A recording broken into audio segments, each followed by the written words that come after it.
My name is Hannah, and at 30 years old, I destroyed my family's fake empire with a single tap on my smartphone.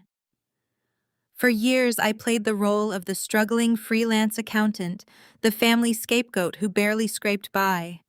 I let my mother Barbara and my older brother David treat me like dirt.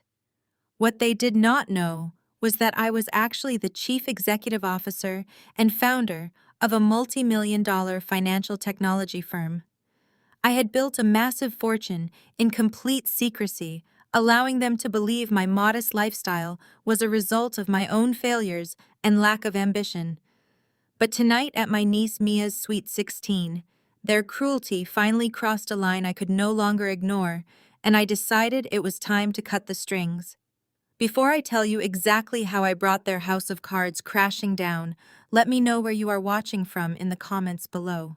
Hit that like button and subscribe if you have ever had to cut off toxic family members who mistook your kindness for weakness. The crystal chandeliers of the Grand Plaza Hotel illuminated a ballroom packed with teenagers in designer clothes and adults pretending they belonged in high society. I stood near the back of the room, holding a glass of sparkling water, wearing a simple but elegant navy dress. I had paid for this entire spectacle. Every single penny, from the towering 5-tier fondant cake to the expensive private DJ, was funded by a high-limit credit card I had given my mother years ago. I had told my family it was a special corporate emergency card I got through my accounting firm, begging them to use it sparingly. Instead, they treated it like a bottomless wishing well, draining thousands of dollars a month to fund a lifestyle they could not actually afford. Mia, my 16-year-old niece, was parading around the dance floor in a custom gown that cost more than most people earn in a month. She was the absolute center of her parents' universe, utterly spoiled, and entirely oblivious to the fact that her father David was a broke consultant drowning in terrible business debt. I was quietly minding my own business when my sister-in-law Jasmine sashayed over. Jasmine was a striking African-American woman with a fierce sense of style and an even fiercer sense of entitlement. She had married my brother, believing he was a wealthy entrepreneur, entirely unaware that her luxurious life was subsidized by my hard work. She loved rubbing her supposed wealth in my face at every family gathering. She looked me up and down right there in the ballroom, a cruel, mocking smirk playing on her lips. "Is that dress from a local thrift store?" Hannah Jasmine asked loudly, ensuring the wealthy parent standing nearby could hear every word. "I mean, we appreciate you throwing whatever pennies you had saved from your little accounting gig into the party fund, but you could have at least tried to dress like you belong in this zip code. You are actively embarrassing David and me in front of his important corporate clients." I kept my expression perfectly neutral. The dress was actually a custom designer piece worth more than Jasmine's entire wardrobe, but I was not going to break my cover for a petty argument with an entitled woman. "I am just here to celebrate Mia and make sure she has a good birthday," I replied calmly, taking a slow sip of my water. Before Jasmine could fire back with another insult, my mother Barbara marched over to join us. She was clutching a flute of expensive champagne, her face pinched in absolute disgust. Barbara had always worshipped David, treating him as her golden boy, while treating me as a constant, lingering disappointment. She glared at me, her eyes filled with resentment, and sighed heavily. "This party is an absolute disaster, Hannah," my mother hissed, pointing her manicured finger at the buffet tables. "The catering is cheap, the floral arrangements look incredibly sad, and the service is completely dreadful. If you were going to help organize this, you could have at least done it right instead of embarrassing us all. This party is cheap and embarrassing. We would be better off without you." The loud music pumping from the speakers seemed to fade into the background. The sheer audacity of her words paralyzed me for a moment. My own mother, standing in a luxury ballroom that I had fully paid for, sipping champagne that I had bought, was looking me directly in the eyes and telling me I was a worthless embarrassment. For a decade, I had silently funded her shopping addictions. I had bailed out David's failed business ventures. I had made sure they never lost their home, hoping that maybe just once they would show a fraction of genuine gratitude. I looked at my mother's sneering face, then at Jasmine's mocking, victorious smile. All the love and obligation I had harbored for these people, evaporated in an instant. I simply nodded my head, acknowledging the reality of the situation. In that case, I will stop paying everyone's bills. I said, my voice eerily calm and steady. I reached into my small clutch and pulled out my phone. I opened my highly secured private banking application and navigated straight to the family accounts I had linked to my corporate network. Without a second thought, I hit the global deactivate button. It took less than 3 seconds to permanently freeze the primary black card, terminate their secondary credit lines, and lock the checking accounts they relied on for their daily survival. "What on earth are you talking about?" Barbara scoffed, waving her hand dismissively. "Stop being so dramatic and go tell the waiters to bring out better appetizers immediately." She did not get the chance to complain any further. The heavy oak doors of the ballroom suddenly swung open, and the hotel's senior event manager marched straight toward our group. He was flanked by 2 large, imposing security guards. His face was red with a mixture of professional panic and intense anger. "Excuse me," the manager interrupted loudly, addressing David, Jasmine, and Barbara. "The credit card on file for this entire event has just been permanently declined. The bank has flagged it as invalid. Unless you can provide an alternative payment of $40,000 right now, I am shutting down the music and kicking everyone out of this building." David went completely pale, desperately pulling his own maxed-out credit cards from his wallet, but I knew none of them would work. Jasmine, looking between the furious manager and my calm expression, suddenly realized exactly what I had just done. She let out a shriek of pure, unadulterated rage and lunged forward, raising her hand to slap me across the face. But the hotel security guards intercepted her immediately, grabbing her arms and physically pulling her back as she screamed obscenities. I simply turned on my heel and walked out the front doors, leaving my toxic family to face the humiliating chaos of their own making. The cool night air hits my face as I step out of the Grand Plaza Hotel. Behind me, the muffled sounds of teenage confusion and adult panic bleed through the heavy glass doors. I do not look back. I hand my valet ticket to the attendant, tipping him a crisp $100 bill, and wait for my private driver to pull up the sleek black SUV I use for corporate events. As I slide into the leather back seat, my phone begins to vibrate uncontrollably. Call after call from David. Text after text from Barbara. I silence the device, instructing my driver to take me back to my downtown condo. The peace I feel is intoxicating. For 10 years, I carried the weight of their extravagant delusions. Tonight, that weight is gone. I wake up the next morning feeling more rested than I have in a decade. My condo, a sprawling penthouse in the heart of the financial district, is technically owned by a subsidiary holding company of Zenith Financial. My family thinks I rent a tiny, overpriced studio with roommates, and I have never corrected them. I am sipping my morning espresso, reviewing the overnight global market reports on my tablet, when the violent pounding on my front door shatters the quiet. I check the security feed. Barbara, David, and Jasmine are standing in the hallway. They look disheveled, furious, and utterly desperate. David is practically kicking the solid oak door. I take a slow sip of my coffee, unlock the door remotely, and let them storm into the entryway. "Hannah, what is the meaning of this?" Barbara shrieks, her voice echoing off the high ceilings. She completely ignores the luxurious surroundings, her mind entirely focused on her financial crisis. Every single card is declining. My accounts are locked. I tried to buy my morning coffee and the barista looked at me like I was a beggar. David pushes past her, his face red and sweaty. "Fix the banking glitch right now, Hannah. You embarrassed us in front of my biggest clients last night. We had to literally empty Mia's college savings account just to pay off the hotel manager so he would not call the cops on us. Call your cheap little bank and tell them to unfreeze the cards." Jasmine shoves her way to the front, her eyes flashing with pure venom. Jasmine, an African-American woman who prided herself on projecting high society wealth, glares at me while aggressively adjusting her sharp designer blazer. "I do not know whose apartment you are house-sitting, but we are not playing these games with a miserable freelance accountant. Your brother is a respected businessman. You are going to fix this, and then you are going to hand over the keys to that Audi you have been driving." David needs a reliable vehicle for his meetings, and since you clearly cannot manage family property properly, we are taking it to sell and cover the damages you caused last night. You want the Audi? I ask calmly, walking over to the marble entryway console. I pick up the keys to the luxury sedan they believe I bought on credit. I toss them directly at Jasmine. She catches them, a triumphant, greedy smirk spreading across her face. Take it, I tell her. But you should also know I canceled the premium family health insurance plan this morning. You are entirely on your own. Jasmine laughs, dangling the keys in my face. Keep your garbage insurance. We will sell this car by noon and buy our own.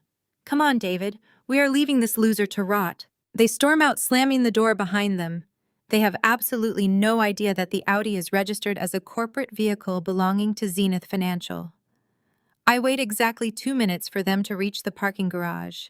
Then I pick up my phone and dial the non-emergency police line, reporting a stolen corporate vehicle and providing the exact GPS coordinates tracked by the car's internal system. I sit back on my sofa and watch the GPS tracker on my tablet.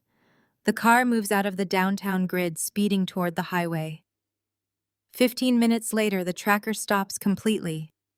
My phone buzzes with a notification from my security team. State troopers have surrounded the Audi on the interstate. Jasmine, screaming about her husband's fake wealth, is pulled from the driver's seat at gunpoint and handcuffed on the asphalt. She is officially under arrest for grand theft auto of corporate property. The fallout is instantaneous. By noon, my phone is flooded with frantic voicemails from David. He and Barbara are at the precinct, forced to drain the very last of Barbara's secret emergency cash to post Jasmine's exorbitant bail. The humiliation of seeing his wife in an orange jumpsuit pushes David over the edge. Boiling with rage and desperate for a scapegoat, he decides to ruin my life. He remembers seeing a business card on my kitchen counter earlier that morning for an attorney Reed. David mistakenly assumes this man is the boss of the small accounting firm I supposedly work for. I am sitting in the sleek glass boardroom of Zenith Financial's headquarters, going over quarterly projections with my lead corporate counsel, attorney Reed. Suddenly, his desk phone rings. The caller ID shows David's number. I nod at Reed silently, instructing him to answer, and put it on speakerphone. Listen to me very carefully, you incompetent hack, David barks through the speaker, his voice dripping with misplaced authority. My name is David, and your employee, Hannah, is a thief and a fraud. She stole money from my family, and if you do not fire her immediately and force her to pay restitution for the damages she caused my business, I am going to destroy your little accounting firm. I will blast fake reviews all over the internet. I will call the Better Business Bureau. I will ruin you. Attorney Reed does not flinch. He looks at me, waiting for my cue.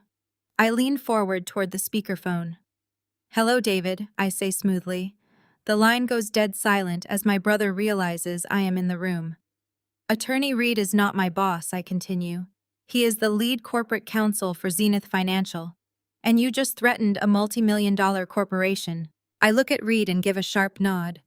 Reed speaks up, his voice cold and professional. Sir, you have just committed corporate extortion and defamation on a recorded line. I am issuing an immediate cease and desist order. Furthermore, Zenith Financial is filing a lawsuit against you for $500,000 in damages. David stammers, the false bravado completely vanishing from his voice. Wait, you cannot do that. I am a respected consultant. You are bankrupt, I reply and hit the end call button. 2 hours later, a process server knocks on the door of my mother's suburban home. Barbara answers, expecting a package. Instead, she is handed a massive legal binder detailing a $500,000 lawsuit against her golden child. As she reads the astronomical figure on the front page, the color drains from her face. She clutches her chest, gasping for air, and collapses onto the hardwood floor. David, watching in horror, scrambles to grab his phone and call for an ambulance. I receive the play-by-play of their humiliating afternoon through the public arrest records and the frantic, unhinged voicemails David kept leaving on my phone. The reality of a county holding cell was a harsh wake-up call for a woman who spent her days pretending to rule high society. Jasmine, completely stripped of her designer blazer and forced to surrender her diamond bracelets to a deeply unimpressed intake officer, sat in a cold concrete cell for 6 consecutive hours. She demanded to speak to the manager of the police station, loudly proclaiming that she was a wealthy, influential socialite who was being framed by a jealous relative. The officers simply ignored her. Her mugshot, which my corporate security team promptly intercepted and forwarded to my tablet, featured her with smeared mascara, disheveled hair, and an expression of pure, unfiltered fury. Down at the precinct lobby, David and Barbara were experiencing an entirely different kind of agony. The bail for grand theft auto of a corporate vehicle was astronomically high. With their primary black card deactivated and their secondary credit lines permanently frozen by my bank, they had absolutely no digital funds to access. Barbara was forced to do the unthinkable. She had to take a cheap city taxi back to her suburban home, dig into the dark corners of her walk-in closet, and pry open a fireproof lockbox containing her absolute last emergency cash reserve. She had hoarded those physical bills for years, treating them as her ultimate untouchable safety net for future luxury vacations. Handing over $10,000 in crisp $100 bills to a bored bail bondsman behind a scratched plexiglass window physically pained her. It was the complete obliteration of their financial safety cushion. By the time Jasmine was finally released from custody, the three of them were entirely destitute and boiling with a toxic unified rage. David simply could not handle the massive blow to his ego. He fancied himself a commanding entrepreneur, a man who controlled every room he walked into and dictated the terms of every relationship. But today he had been rendered completely powerless by the younger sister he viewed as a pathetic, disposable loser. He desperately needed to regain his perceived dominance. He needed a target, and he needed to destroy my livelihood. During their aggressive intrusion into my penthouse that morning, David had snatched a sleek, heavy cardstock business card off my entryway console. The card read, Attorney Reed, Corporate Financial Counsel.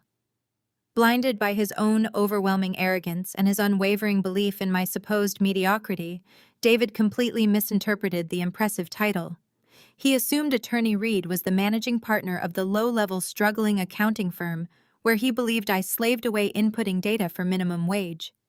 He thought he held the keys to my professional ruin right in the palm of his hand.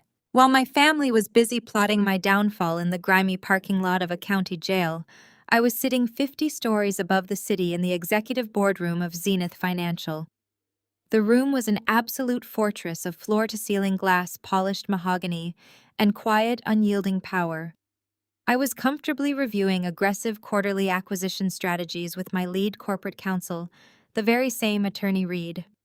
We were meticulously finalizing the legal details of a major corporate buyout when his private desk phone began to ring. The caller ID flashing on the digital display belonged to David. I raised an eyebrow, a slow, knowing smile spreading across my face as the pieces fell perfectly into place. I nodded at Reed, silently instructing him to answer the call and put it on the boardroom speakerphone. Reed pressed the button, maintaining his absolute professional silence. David did not even wait for a formal greeting. He launched straight into a hostile, booming tirade, puffing out his chest and using the aggressive fake alpha male voice he strictly reserved for bullying customer service workers. "Listen to me very carefully," David barked through the speaker, the sound of heavy street traffic echoing loudly in the background. "I know you are the manager of that miserable little accounting firm, and I am calling to report a massive liability currently sitting in your office. Your employee Hannah is a thief, a liar, and a complete fraud. She just stole thousands of dollars from my family and maliciously orchestrated the false arrest of my innocent wife." Reed remained perfectly motionless, looking at me across the expansive boardroom table with a glint of mild amusement in his eyes. He was a ruthless corporate litigator who regularly negotiated with international billionaires, and he was currently being yelled at by a broke, fraudulent consultant who lived entirely off his sister's charity. "I am a highly respected businessman in this city," David continued, his voice dripping with intense, misplaced superiority. "I have deep corporate connections that could easily crush your pathetic little firm by the end of the business day. If you do not fire Hannah, immediately clear out her desk and force her to pay full financial restitution to my family from her final paycheck, I am going to completely destroy you." David paused to catch his breath, letting his empty threats hang in the air before doubling down. "I will mobilize my entire network to blast fake one-star reviews across every single platform on the internet. I will file formal complaints with the Better Business Bureau and report your firm to the IRS for harboring a criminal. I will call the local news stations and run a relentless smear campaign that will ensure you never get another client in this city again. You will fire her right now. You will send her severance directly to my home address to cover the damages she caused. Or I will make it my personal mission to bankrupt your entire company." Attorney Reed did not flinch at the absurd threat. He simply raised his eyebrows and looked across the polished mahogany table at me, waiting for my signal. "Hello, David," I said, leaning closer to the speakerphone. My voice was perfectly level, carrying none of the fear he expected. The line went completely dead silent. I could practically hear the gears grinding in his head as he tried to process why his sister was sitting in the same room as the man he was currently screaming at. "Hannah!" He finally stammered, the aggressive alpha male persona vanishing instantly. "What are you doing on this phone? Put your manager back on the line right now." "Attorney Reed is not my manager," I replied smoothly. "He is the lead corporate counsel for Zenith Financial. I am the chief executive officer, and you just threatened a multi-million-dollar corporation." Before David could formulate a response, I gave Reed a sharp nod. Reed leaned forward, his tone shifting into the ruthless litigator who regularly dismantled corporate giants. "Sir, you have just committed corporate extortion and defamation on a recorded line," Reed stated, his voice dripping with professional ice. "I am issuing an immediate cease and desist order. Furthermore, Zenith Financial is officially filing a lawsuit against you for $500,000 in damages." "Wait! You cannot do that!" David panicked, his voice cracking. "I am a respected consultant. You cannot just sue me for a phone call. You are bankrupt," I replied coldly, and I pressed the button to end the call. The satisfying click of the phone disconnecting echoed through the boardroom. For 10 years, David had used his loud voice and fake confidence to bully everyone around him. He had belittled my career, drained my bank accounts, and treated my hard work as nothing more than a convenient, endless cash supply for his lavish delusions. Now, with a single phone call, he had handed me the exact legal ammunition I needed to crush his false reality. "Draft it immediately," I told Reed, standing up from the leather executive chair. "I want the cease and desist along with the full civil suit filed and hand-delivered to my mother's address by this afternoon. Spare no expense on the courier. I want them to understand exactly who they are dealing with." Reed smiled, a sharp, predatory grin. "It will be on their doorstep before dinner." Zenith Financial possessed an elite legal department that moved with terrifying efficiency. While David was likely pacing the floors of my mother's suburban home, trying to convince himself that my threat was just an empty bluff, my team was finalizing a mountain of flawless legal paperwork. They documented his recorded extortion attempt, his defamatory statements, and the full extent of the financial damages he intended to inflict. By 3 o'clock that afternoon, a pristine, intimidating legal binder was handed off to a premium process server. I returned to my penthouse to monitor the situation, feeling a profound sense of closure. My private security team, whom I had dispatched to keep an eye on the suburban property following Jasmine's arrest, provided me with real-time updates on the delivery. At exactly 4:15 in the afternoon, a sleek black town car pulled into my mother's driveway. A man in a sharp suit walked up the perfectly manicured path, holding the thick legal envelope. My mother Barbara opened the heavy front door. I could easily picture her face, likely expecting a delivery of sympathy flowers, or perhaps a luxury purchase she had somehow managed to squeeze out of her remaining cash. Instead, the process server handed her the towering stack of legal documents. According to the security feed, Barbara stood on the porch and tore open the envelope. She flipped past the cover page, her eyes scanning the bold, aggressive legal typography. When she reached the second page, she saw the undeniable certified demand for $500,000. She saw the name Zenith Financial, and she saw the devastating charges of extortion leveled against her golden child. The astronomical number must have hit her like a physical blow. The reality that her favorite son was not a successful businessman, but a criminal facing financial ruin, completely shattered her fragile status-obsessed mind. Barbara dropped the heavy legal binder. The crisp white papers scattered across the porch tiles. She clutched her chest, her face turning a sickly shade of gray, and her knees buckled beneath her. She collapsed hard onto the wooden floorboards, gasping for air as panic consumed her. David rushed out the front door seconds later, his face contorting in absolute horror as he found his mother writhing on the ground amidst the lawsuit he had single-handedly provoked. He scrambled to his knees, desperately shaking her shoulders, before fumbling for his phone to call emergency services.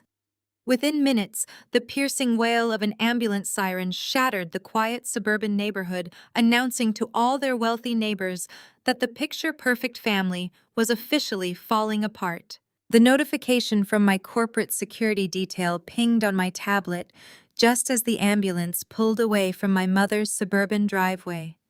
David had instructed the paramedics to take Barbara to St. Jude Medical Center.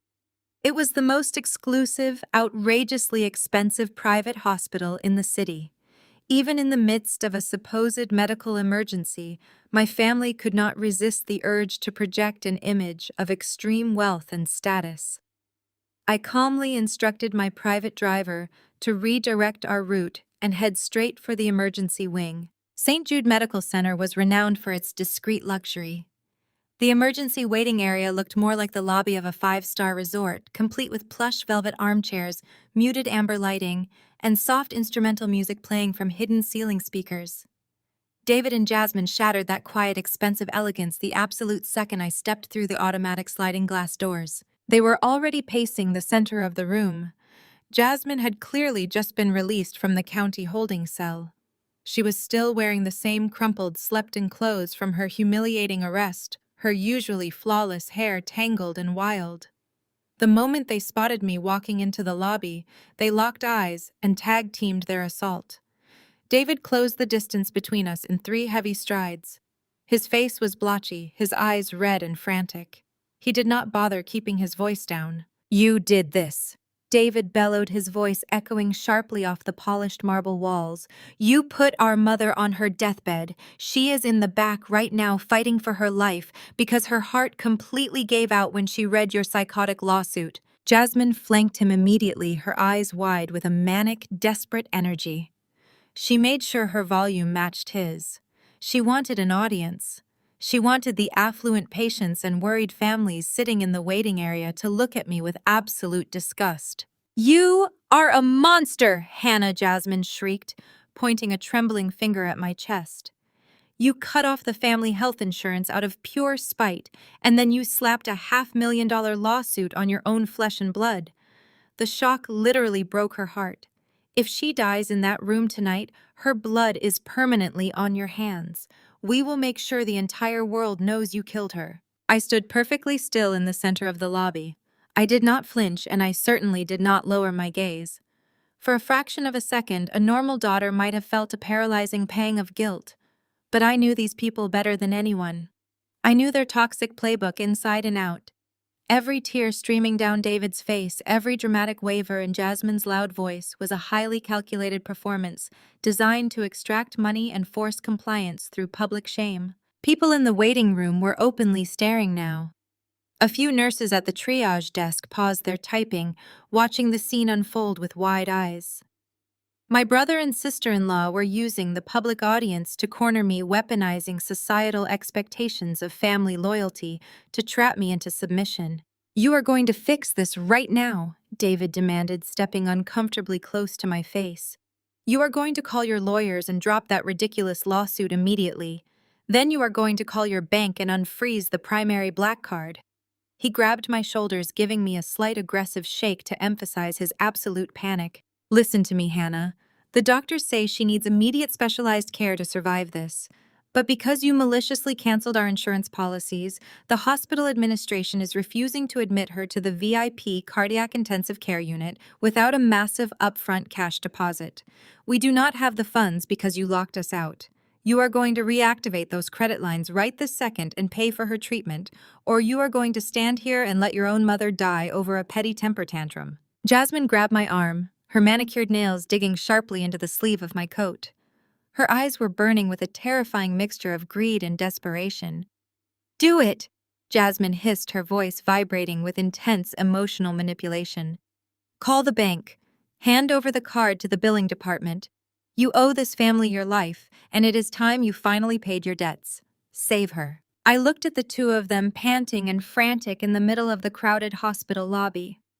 The entire room was holding its breath, watching the spectacle, waiting to see if the cold, cruel daughter would finally break down, repent, and empty her pockets to save her dying mother.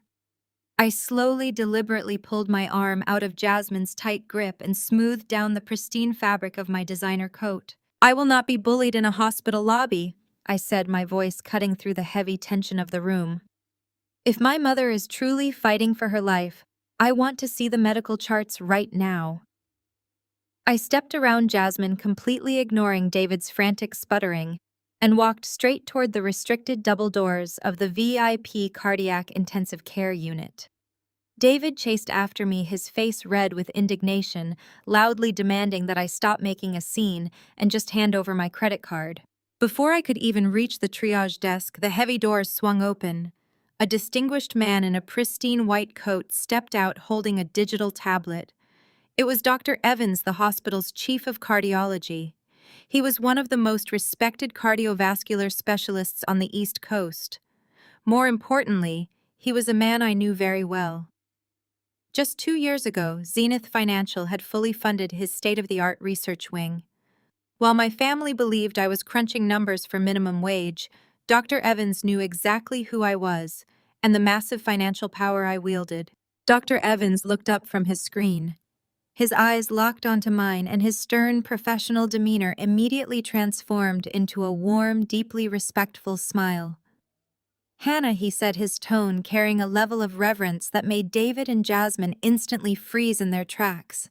"It is wonderful to see you, though. I wish it were under better circumstances."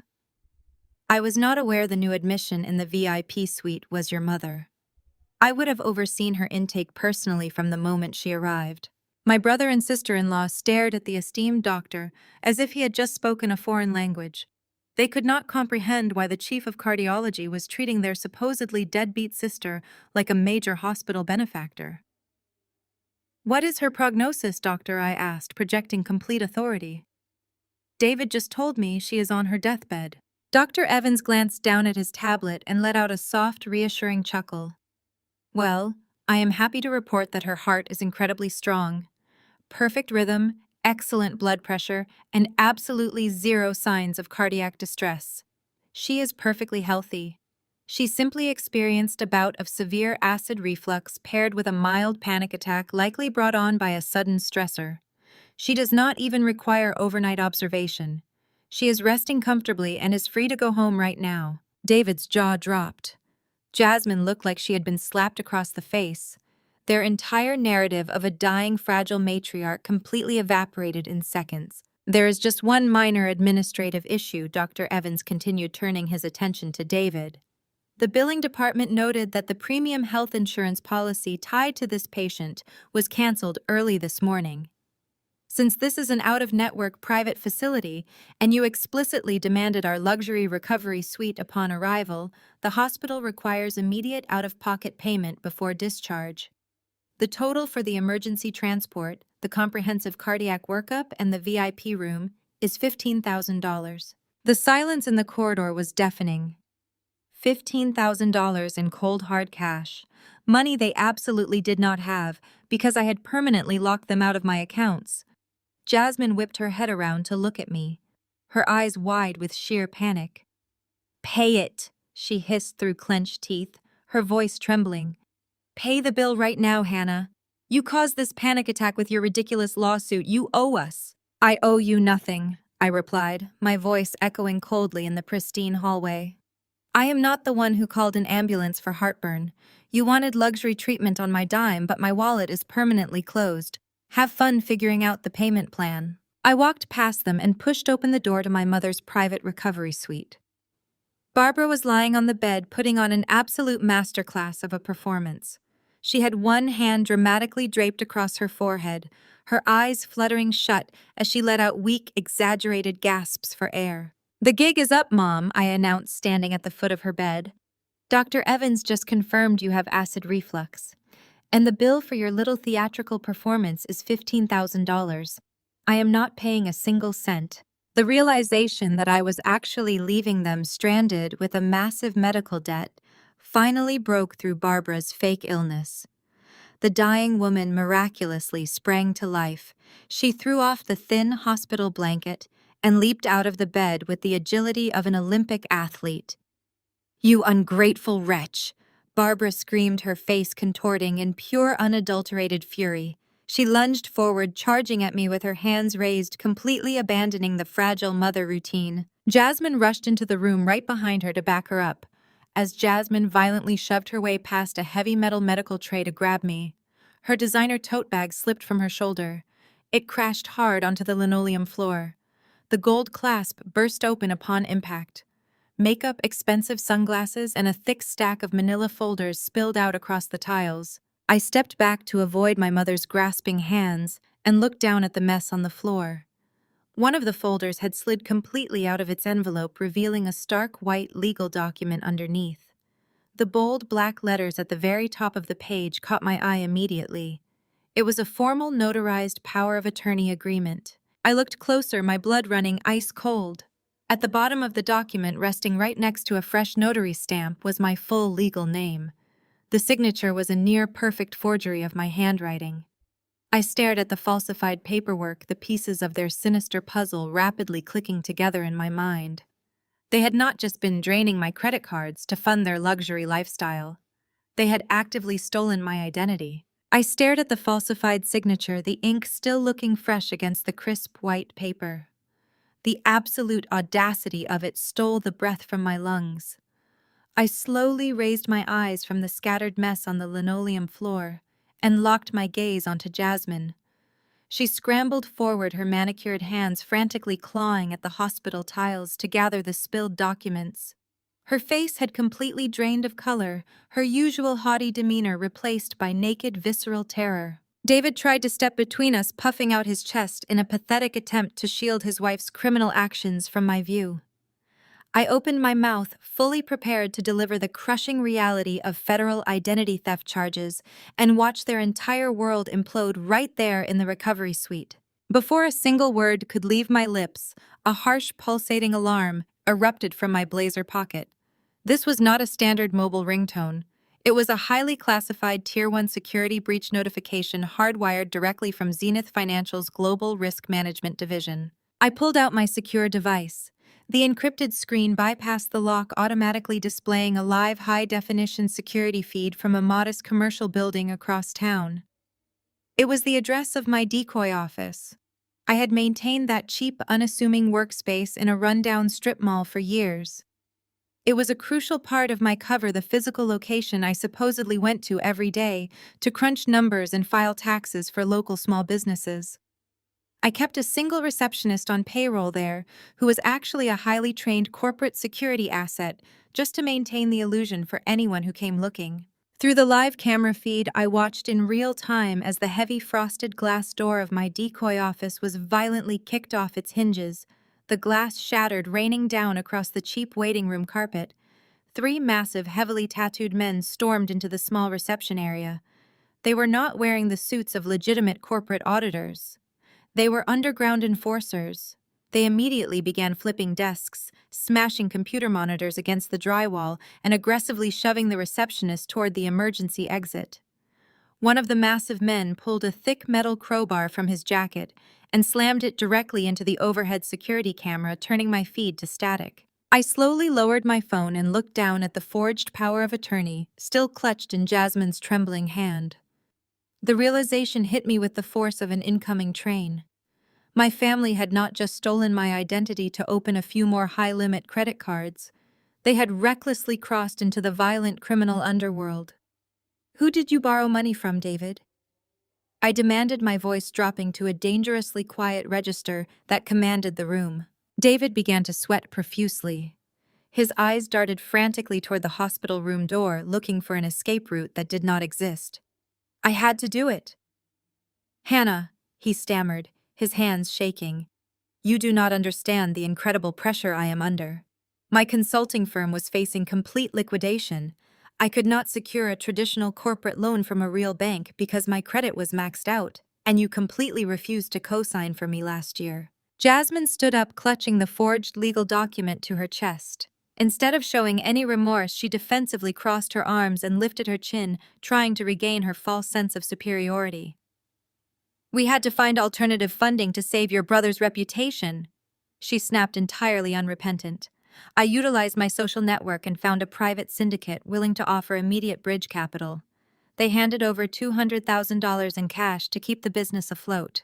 But they required pristine credit and a flawless financial guarantor. I finished for her, the sinister pieces snapping perfectly together. Your credit is garbage and David is bankrupt. So you hired a shady contact to forge a legal power of attorney. You used my name, my perfectly clean background, and my supposed accounting business as collateral to borrow $200,000 from violent underground loan sharks. Barbara, who had been silently watching this unfold from her hospital bed, let out a dramatic gasp. But instead of scolding her son and daughter-in-law for committing a massive felony, she immediately turned her ire directly on me. If you had just shared your income and helped your brother like a proper loving sister, he would not have been forced to take such desperate measures to protect his company. She argued, twisting the narrative to make me the villain. He did not protect anything, I stated coldly, refusing to break eye contact with David. Those men tearing apart my office right now are not legitimate bankers. They are aggressive, unhinged debt collectors. They do not care about court dates, grace periods, or legal disputes. They care about getting their cash back with exorbitant, illegal interest. And because of your wife's brilliant forgery, my name and my business address are the only targets on their collection list. David took a step back, shivering with genuine fear.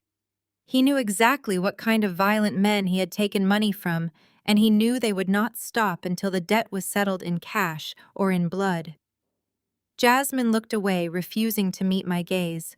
They thought they had cleverly shifted the burden of their catastrophic failures entirely onto my shoulders.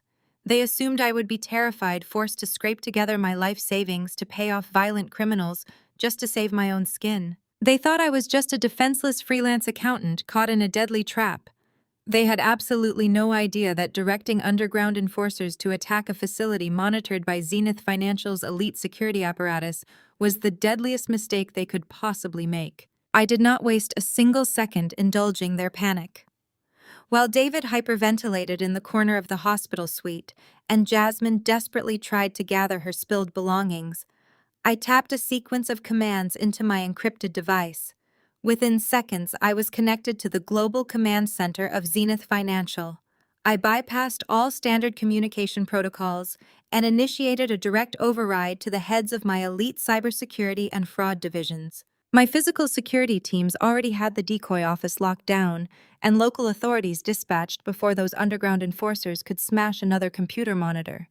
But the physical damage was entirely irrelevant. My sole focus was the digital trail of the stolen $200,000. I pulled up the proprietary real-time financial tracking software my company had spent millions developing. Jasmine and David thought they were clever.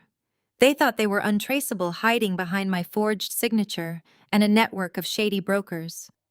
But in the world of high-level financial technology, money always leaves a glowing digital footprint. My top cybersecurity experts ripped through the protective layers of the underground syndicate's shell companies in a matter of minutes.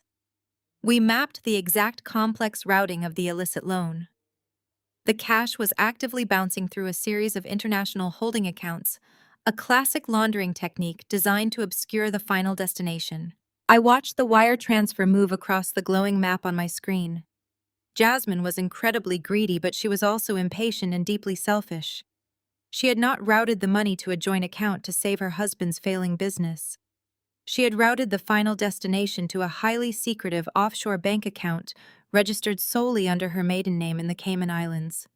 She fully intended to secure the cash for herself, leaving David holding the bag when the entire scheme inevitably collapsed. I watched the progress bar on the transfer window. I waited for the exact fraction of a second the routing numbers aligned and the deposit pinged into her private offshore account. The very moment the transaction status changed to pending, I executed a hard, irrevocable freeze. I utilized Zenith Financial's elite federal banking clearance to lock the transaction in transit. The $200,000 was instantly paralyzed in a digital purgatory. Jasmine could not withdraw a single cent, and the violent lenders could not pull their money back. But I was not finished. A simple financial freeze would only delay the inevitable confrontation. I needed to ensure this reckless criminal enterprise was completely dismantled and firmly detached from my identity. With the funds locked and the digital evidence perfectly preserved on my servers, I compiled the tracking data, the high-resolution scans of the forged power of attorney, and the illicit routing history of the loan sharks. I securely transmitted the entire data packet directly to our top liaisons at the Federal Bureau of Investigation and the Financial Crimes Enforcement Network. I officially flagged the transaction as a high-priority verified instance of international money laundering, aggravated identity theft, and organized criminal extortion. The federal authorities recognized the Zenith corporate seal and initiated their own automated response protocols within minutes. They cast a massive, inescapable net over Jasmine's private accounts and the violent syndicate that funded her. While I sat in the absolute security of my corporate headquarters, watching the federal confirmation codes roll across my encrypted monitor, Jasmine was actively executing her own desperate exit strategy. She was completely oblivious to the massive digital blockade I had just dropped over her offshore accounts. She did not return to the private recovery suite to check on her supposedly dying mother-in-law. She did not stay to comfort her panicked husband. In true Jasmine fashion, her survival instinct kicked in, and she prioritized her own wealth above all else. Her plan was glaringly obvious. She intended to secure the illicit $200,000 in untraceable cash, pick up her 16-year-old daughter Mia from school, and vanish across state lines before David's violent creditors could ever track them down. According to the detailed incident report I later received from our financial network liaisons, Jasmine strutted into the largest wealth management bank branch in the downtown district with supreme unearned confidence. She was still wearing the same crumpled designer clothes from her night in the county holding cell, but she had thrown on a pair of oversized, expensive sunglasses to mask her smeared makeup and project an aura of untouchable status. She completely ignored the standard teller line, marching directly to the premium client services desk. She slammed her identification down on the polished marble counter and aggressively demanded an immediate full withdrawal of the funds she believed were safely resting under her maiden name. She acted like an impatient billionaire inconvenienced by the simple existence of the bank staff. She snapped her fingers at the senior branch manager, loudly declaring that she had a private flight to catch and required the $200,000 transferred into a cashier's check and physical bundles of cash right that very second. The branch manager, a seasoned financial veteran who dealt with actual high-net-worth individuals, daily maintained a perfectly polite smile. He took her identification and typed her credentials into the secure banking terminal. Jasmine stood there, tapping her foot, radiating toxic entitlement. But the system did not process her withdrawal. Instead, the manager's screen immediately locked down, flashing a severe, bright red federal warning code. The internal system triggered a silent alarm directly to the bank's security team. The manager cleared his throat, his professional demeanor dropping into something far more serious. He looked Jasmine directly in the eyes and informed her in a quiet, steady voice that he could not authorize any withdrawals. He explained that every single account associated with her name, including her offshore holding companies, had been subjected to a hard freeze. Jasmine did not understand the gravity of the situation. Her immediate reaction was to throw a weaponized tantrum. She slammed her hands down on the marble desk, her voice rising to a shrill, piercing volume that brought the entire bustling bank lobby to a dead halt. She screamed that she was a wealthy, influential client who was being actively discriminated against. She demanded the manager be fired on the spot for his sheer incompetence. She yelled that she would sue the bank for every penny they had for holding her legitimate funds hostage. The manager did not raise his voice. He simply leaned forward and delivered the crushing reality check. He informed Jasmine that the freeze was not a bank error. It was a direct, active hold placed by the Federal Bureau of Investigation. He stated clearly loud enough for the approaching security guards to hear that her accounts were currently under active federal investigation for suspected international money laundering and aggravated identity theft. The words hit Jasmine like a physical blow. The color entirely drained from her face. The fake high society persona she had spent years cultivating shattered into a million pieces right there in the middle of the quiet bank lobby. She realized in a horrifying instant that the money was gone. Her escape plan was destroyed. The federal government was watching her every move. But Jasmine was not the type of woman to surrender quietly. Total panic morphed into explosive, unhinged rage. She caused a massive screaming scene, violently swiping a heavy acrylic brochure display off the manager's desk. It shattered against the tile floor. She shrieked that she was being framed by a jealous, pathetic sister-in-law. She demanded they hand over her cash immediately, acting completely irrational as the reality of federal prison loomed over her. Two armed bank security guards quickly closed the distance, instructing her to step away from the desk. The branch manager calmly picked up his phone and informed Jasmine that standard banking protocol for a federal lock required him to notify local law enforcement. He casually mentioned that police units had already been dispatched and were currently pulling up to the front entrance of the building. That single sentence severed the last thread of Jasmine's explosive rage. Pure primal survival instinct took over.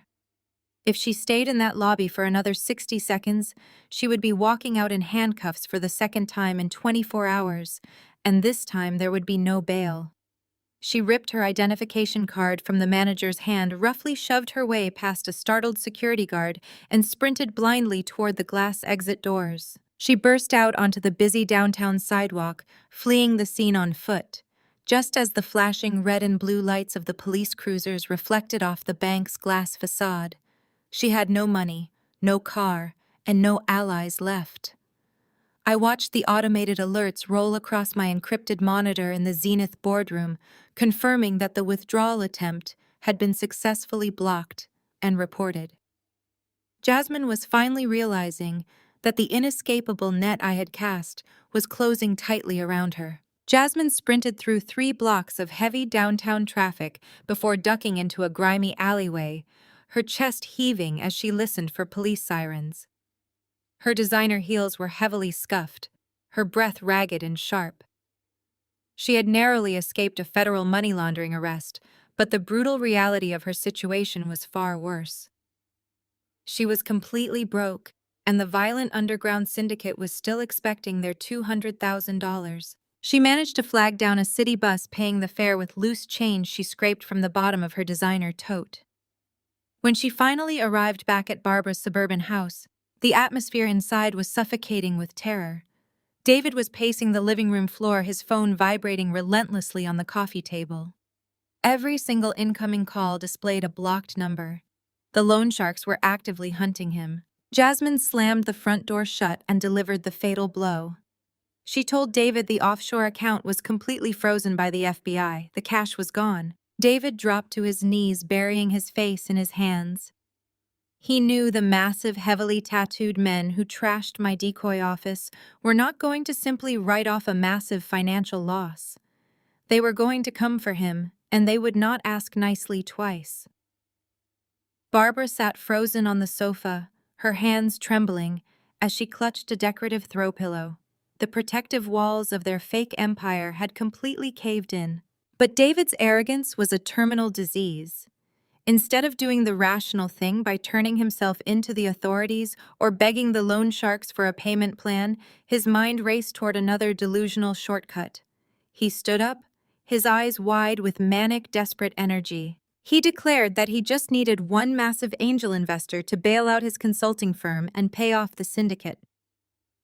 He reminded Jasmine and Barbara about the upcoming Vanguard Tech Charity Gala, an ultra-exclusive black tie event happening that very weekend. It was the premier gathering for the city's most elite venture capitalists, hedge fund managers, and billionaire tech founders. David was absolutely convinced that if he could just get inside that ballroom, he could use his aggressive networking skills to schmooze a wealthy tycoon into handing him a blank check. Jasmine immediately latched onto the delusional scheme. Her eyes lit up with renewed frantic greed, but there was a massive obstacle blocking their path. The gala was strictly invitation only, and scalped VIP tickets on the black market were selling for thousands of dollars in pure cash. With their bank accounts locked by federal agents and their credit scores entirely decimated, they had absolutely zero purchasing power. David and Jasmine slowly turned their predatory gaze toward Barbara. Barbara shrank back into the sofa cushions. She knew exactly what they wanted. Before the total financial collapse, Barbara had managed to hide a small velvet box in her bedroom. It contained her absolute last remaining pieces of genuine high-value jewelry, including a heavy antique sapphire and diamond necklace passed down from her own grandmother. It was her final tangible connection to the high society status she worshipped above all else. Jasmine wasted no time utilizing intense, ruthless emotional manipulation. She towered over her mother-in-law, her voice sharp and demanding. She told Barbara that if she did not hand over the heirloom jewelry right this second, David would be murdered by underground enforcers by the end of the week. Jasmine painted a horrific picture blaming the entire life-or-death scenario on my supposed cruelty, twisting the narrative to make Barbara feel entirely responsible for saving her golden child. David fell to his knees again, aggressively grabbing his mother's hands. He begged her, tears streaming down his face, promising that this gala was his guaranteed ticket back to the top. He swore he would buy her a dozen sapphire necklaces the very moment he secured his new billionaire investor. Barbara wept bitterly. She trudged up the stairs, her shoulders slumped in total defeat, and retrieved the velvet box. She handed over the heirloom pieces, sobbing as she watched the last physical proof of her elite status slip through her trembling fingers. David did not hesitate. He drove straight to a high-end pawnbroker in the Diamond District, eagerly trading a century of family history for a thick stack of $100 bills. He immediately contacted a shady ticket broker and purchased 3 scalped VIP passes to the charity gala. It drained almost every single dollar of the pawned cash, leaving them with just enough to cover a cheap cab ride to the venue. Saturday evening arrived. The 3 of them stood in the cramped hallway of Barbara's suburban home, treating the night like a high-stakes military operation. They pulled their most expensive formal wear out of their closets, desperately ironing out wrinkles and polishing scuffed dress shoes. Jasmine layered on heavy makeup to hide the dark circles of stress under her eyes, slipping into a glittering evening gown she had bought years ago with my money. David adjusted his silk bow tie, actively practicing his fake charismatic business pitches in the hallway mirror. Barbara wore a stiff, outdated formal dress, her neck glaringly bare, without her prized sapphire necklace. They stepped out into the humid night air and climbed into the back of a standard city taxi, entirely unable to afford the luxury black cars pulling up to the gala venue. They were betting their absolute survival on this one night. They truly believed they were about to walk into a room full of unsuspecting billionaires, manipulate a wealthy investor, and effortlessly reclaim their stolen thrones. They had absolutely no idea who was actually hosting the event. The Vanguard Tech Charity Gala was held in the grand ballroom of the city's most historic museum, a soaring architectural masterpiece of vaulted glass ceilings, towering marble pillars, and cascading champagne towers. The air hummed with the quiet, unmistakable frequency of absolute wealth. This was not a gathering of local business owners or suburban socialites.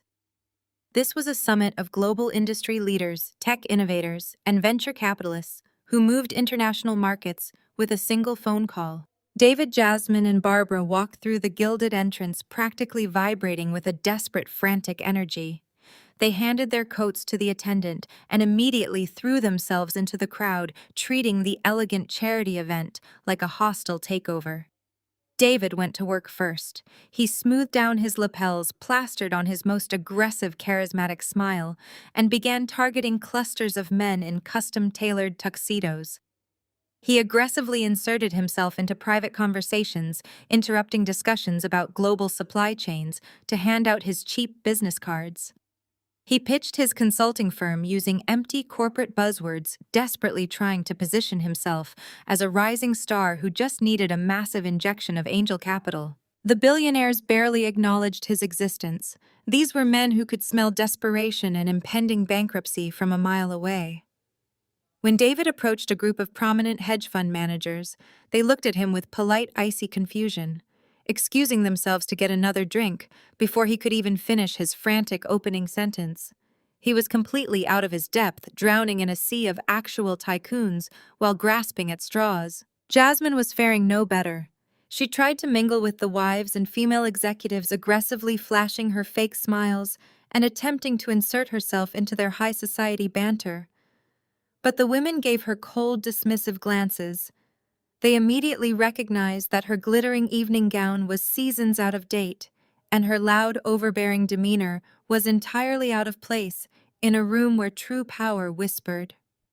Jasmine angrily guzzled free champagne from passing trays, complaining loudly to David about the snobby, uncultured attendees who simply failed to recognize her worth. Barbara stood near a massive glowing ice sculpture in the center of the room, looking utterly miserable. She obsessively reached up to touch her bare neck, feeling entirely invisible and naked without her heavy sapphire family heirloom. She watched the other women dripping in genuine, flawless diamonds and realized with a sinking feeling of dread that the people in this room were truly effortlessly wealthy, not just pretending to be. Their grand plan to secure a miracle investor was rapidly disintegrating right in front of their eyes.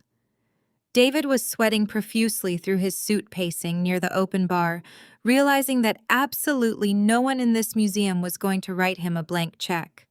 The underground loan sharks were still waiting for their $200,000, and David had just wasted their last remaining cash on a party where he was entirely invisible. Then the energy in the massive ballroom violently shifted. A quiet murmur rippled through the crowd near the grand main entrance. The soft classical string quartet music seemed to fade into the background as the sea of wealthy guests naturally parted. Heads turned. Whispers swept across the room like a sudden breeze. The elite attendees stepped back, creating a wide, clear path down the center of the polished marble floor. I walked through the towering double doors. I was wearing a breathtaking custom deep emerald silk gown that cascaded effortlessly to the floor, paired with a subtle but blindingly expensive diamond collar that caught the light of the chandeliers. I did not walk in alone. I was flanked on either side by two of the city's most notorious tech titans men whose global companies dominated the financial sector. Behind us walked a tight, highly trained personal security detail, scanning the room with absolute precision. I moved with complete, unbothered authority. I owned the space. The same executives and venture capitalists who had just ruthlessly shunned David now stepped aside for me with eager, deeply respectful smiles. Powerful investors nodded in my direction, hoping to catch my eye. I was not just a guest at this charity gala. I was the absolute focal point of the entire evening. From across the ballroom, Jasmine froze. She slowly lowered her champagne glass, her jaw dropping open as her eyes widened in sheer, unadulterated shock. She locked onto me, her brain completely short-circuiting. She saw her freelance, struggling accountant sister-in-law gliding through the highest echelon of global society like absolute royalty. She saw the heavy security detail. She saw the billionaires treating me as an equal. She could not process the image in front of her. Instead of doing the rational thing by keeping quiet and observing the situation, her toxic entitlement, her blistering jealousy, and her deep-seated hatred completely took over. Hannah Jasmine shrieked, her voice slicing through the elegant ambiance of the ballroom like a blaring siren. The entire room went dead silent. Hundreds of the wealthiest people in the state turned in unison to look at the frantic woman in the outdated gown. Jasmine charged across the polished marble floor, her heels clicking aggressively as she marched straight toward the center of the room. Her face was twisted in an ugly, furious snarl. My security detail instantly stepped forward, forming a solid protective wall in front of me, their hands raised to intercept her. But I held up a single hand silently, instructing my guards to stand down and part. I looked at Jasmine maintaining perfect icy composure, while David and Barbara rushed over from the bar, their faces pale with profound shock and embarrassment. "What do you think you are doing here?" Jasmine yelled, pointing a trembling finger directly at my face, ensuring every billionaire in earshot could hear her manic accusations. "You absolute fraud. Who did you sleep with to get through those doors?" "You are a pathetic broke accountant," Jasmine continued, entirely losing her grip on reality. "You have zero money, zero class, and zero right to be standing in this room. You are trespassing at a high society event just to hunt for a rich husband to pay off your massive debts. You are a desperate, pathetic gold digger. Security needs to drag you out of here before you steal someone's wallet." David grabbed Jasmine's arm, desperately trying to pull her back. He was suddenly terrified of making a scene in front of the exact investors he was trying to solicit for his failing business. But Jasmine violently shook him off, entirely high on her own venom. She turned to the powerful tech titan standing beside me, gesturing wildly at my emerald gown. "Do not listen to a single word she says," Jasmine warned them loudly, her voice echoing off the vaulted ceilings. "She is a total loser who rents a cheap apartment and lives entirely off her mother's charity. She is a scam artist trying to seduce you for your money. She does not belong here. Throw her out." The echoes of Jasmine's shrill voice bounced off the vaulted glass ceilings and faded into a heavy, suffocating silence. Nobody moved to grab me. No security guards rushed forward to drag me out. Instead, the circle of billionaires surrounding me stared at Jasmine with a mixture of profound pity and utter disgust. David finally realized the gravity of the situation. He grabbed his wife's arm and yanked her backward, his eyes darting frantically around the room as he tried to formulate an apology to the confused tycoons. But before he could utter a single word of damage control, the sharp feedback of a microphone tapping echoed through the grand ballroom. The gala host, a distinguished venture capitalist, stood at the podium on the main stage. The spotlight shifted, illuminating him as he looked out over the sea of attendees, completely disregarding the embarrassing spectacle Jasmine had just attempted to cause. "Ladies and gentlemen," the host announced, his booming voice commanding absolute authority.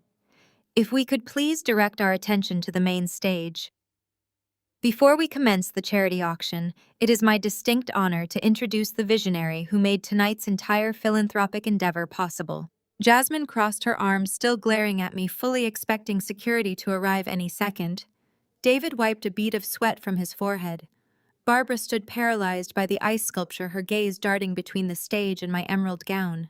"This individual is a titan of industry." The host continued, his tone radiating deep respect. "She is a pioneer in global financial technology, and her firm recently underwrote the largest community development grant in our city's history. Please join me in giving a warm, deeply appreciative welcome to our diamond sponsor, the Chief Executive Officer and founder of Zenith Financial, Hannah." The ballroom erupted into deafening applause. The tech titan standing beside me stepped back, respectfully clapping as a brilliant white spotlight swung across the room and locked directly onto me. The realization hit my family like a speeding freight train. Jasmine's jaw unhinged. The smug, vindictive sneer melted off her face, instantly replaced by a look of visceral, unadulterated horror. Her eyes bulged as she stared at the spotlight illuminating my gown. She looked at the billionaires clapping for me, then back to my face, her brain violently rejecting the reality unfolding in front of her. David physically staggered backward. He bumped into a cocktail table, sending a tray of champagne flutes rattling. His mouth opened and closed without any sound coming out. The words Zenith Financial echoed in his mind, finally connecting the dots. The corporation that owned the Audi, the legal powerhouse that hit him with a $500,000 lawsuit, the elite security apparatus that intercepted their illicit loan. It was not some faceless corporate entity. It was me. Barbara leaned heavily against the ice sculpture for support, her knees buckling under the weight of the revelation.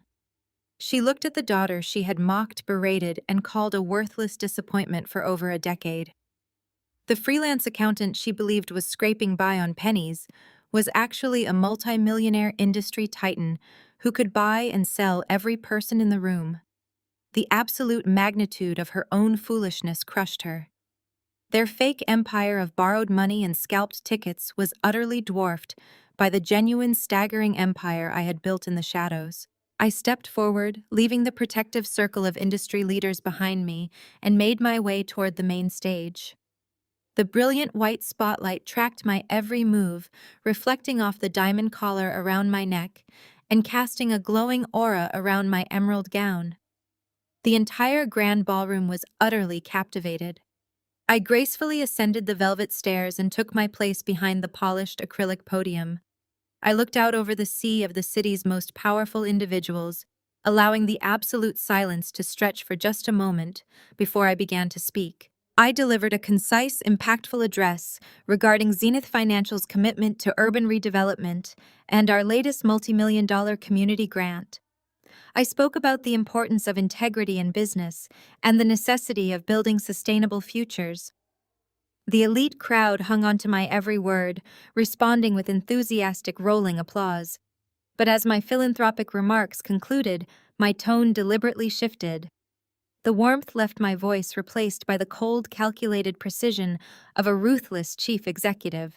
I gripped the edges of the podium and let my gaze sweep across the marble floor until it locked dead onto the pale, terrified faces of my family. True financial growth requires eliminating toxic, unsustainable liabilities. I announced, my voice echoing powerfully through the vaulted glass ceilings. To protect the integrity of our local markets, Zenith Financial has recently expanded its portfolio by aggressively acquiring the distressed debt of several failing fraudulent firms in this very city. I watched David physically shrink backward. The color drained completely from his face, leaving him looking sickly and hollow under the chandeliers. The wealthy investors standing near him instinctively took a step back, suddenly treating him like a contagious disease.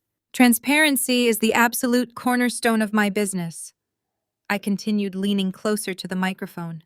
I maintained unwavering eye contact with my brother, which is why I feel it is my duty to formally announce that my firm has successfully purchased the entirety of the debt belonging to a local consulting company. A company run by a man named David, who is standing right there in the center of this room. The collective gasp from the high society audience was deafening.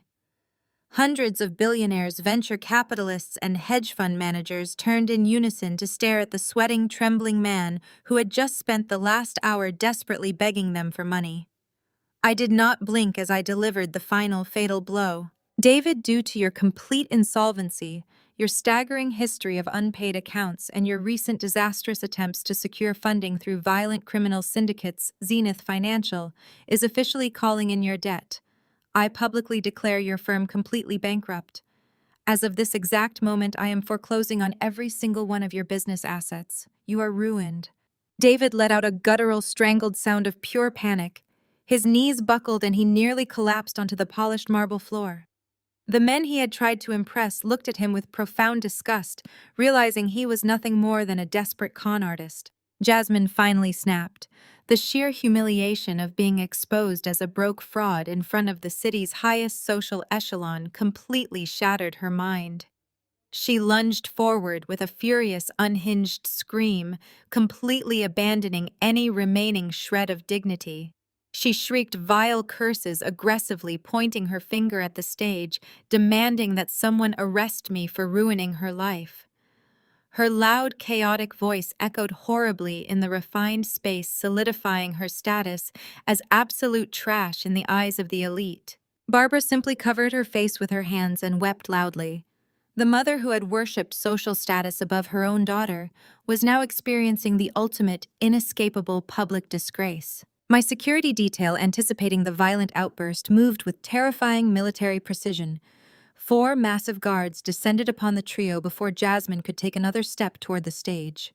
They grabbed David by the arms, hauling him upright. 2 other guards physically restrained Jasmine, who was wildly thrashing, kicking her outdated heels and screaming that she was a wealthy socialite who demanded respect.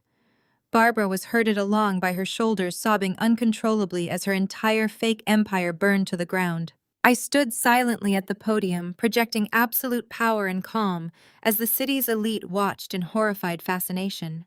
My screaming, disgraced family was forcefully dragged across the marble floor, pushed through the heavy wooden doors, and thrown out into the cold night air, permanently banished from the world they so desperately craved. The heavy wooden doors of the museum slammed shut, sealing my family outside in the biting chill of the city streets. They had been entirely stripped of their dignity, their fake wealth, and their social standing. David collapsed onto the concrete curb, paralyzed by the crushing reality that his consulting firm was officially liquidated, and his assets were frozen. Barbara sat beside him, weeping hysterically into her hands, mourning the total loss of her elite status. But Jasmine did not cry. As the flashing red and blue lights of a passing patrol car illuminated the dark street, the looming threat of federal prison for aggravated identity theft and underground extortion finally snapped her mind into absolute hyper-focused survival mode. She knew the Federal Bureau of Investigation was actively building a massive criminal case against her for the forged power of attorney and the illicit $200,000 loan. Facing total ruin and decades behind bars, Jasmine decided to go completely rogue. If she was going down, she was determined to drag my entire corporate empire into the flames with her. Instead of securing a criminal defense attorney, Jasmine dug into her phone and contacted a highly unethical, aggressive crisis public relations firm known exclusively for ruthless character assassination.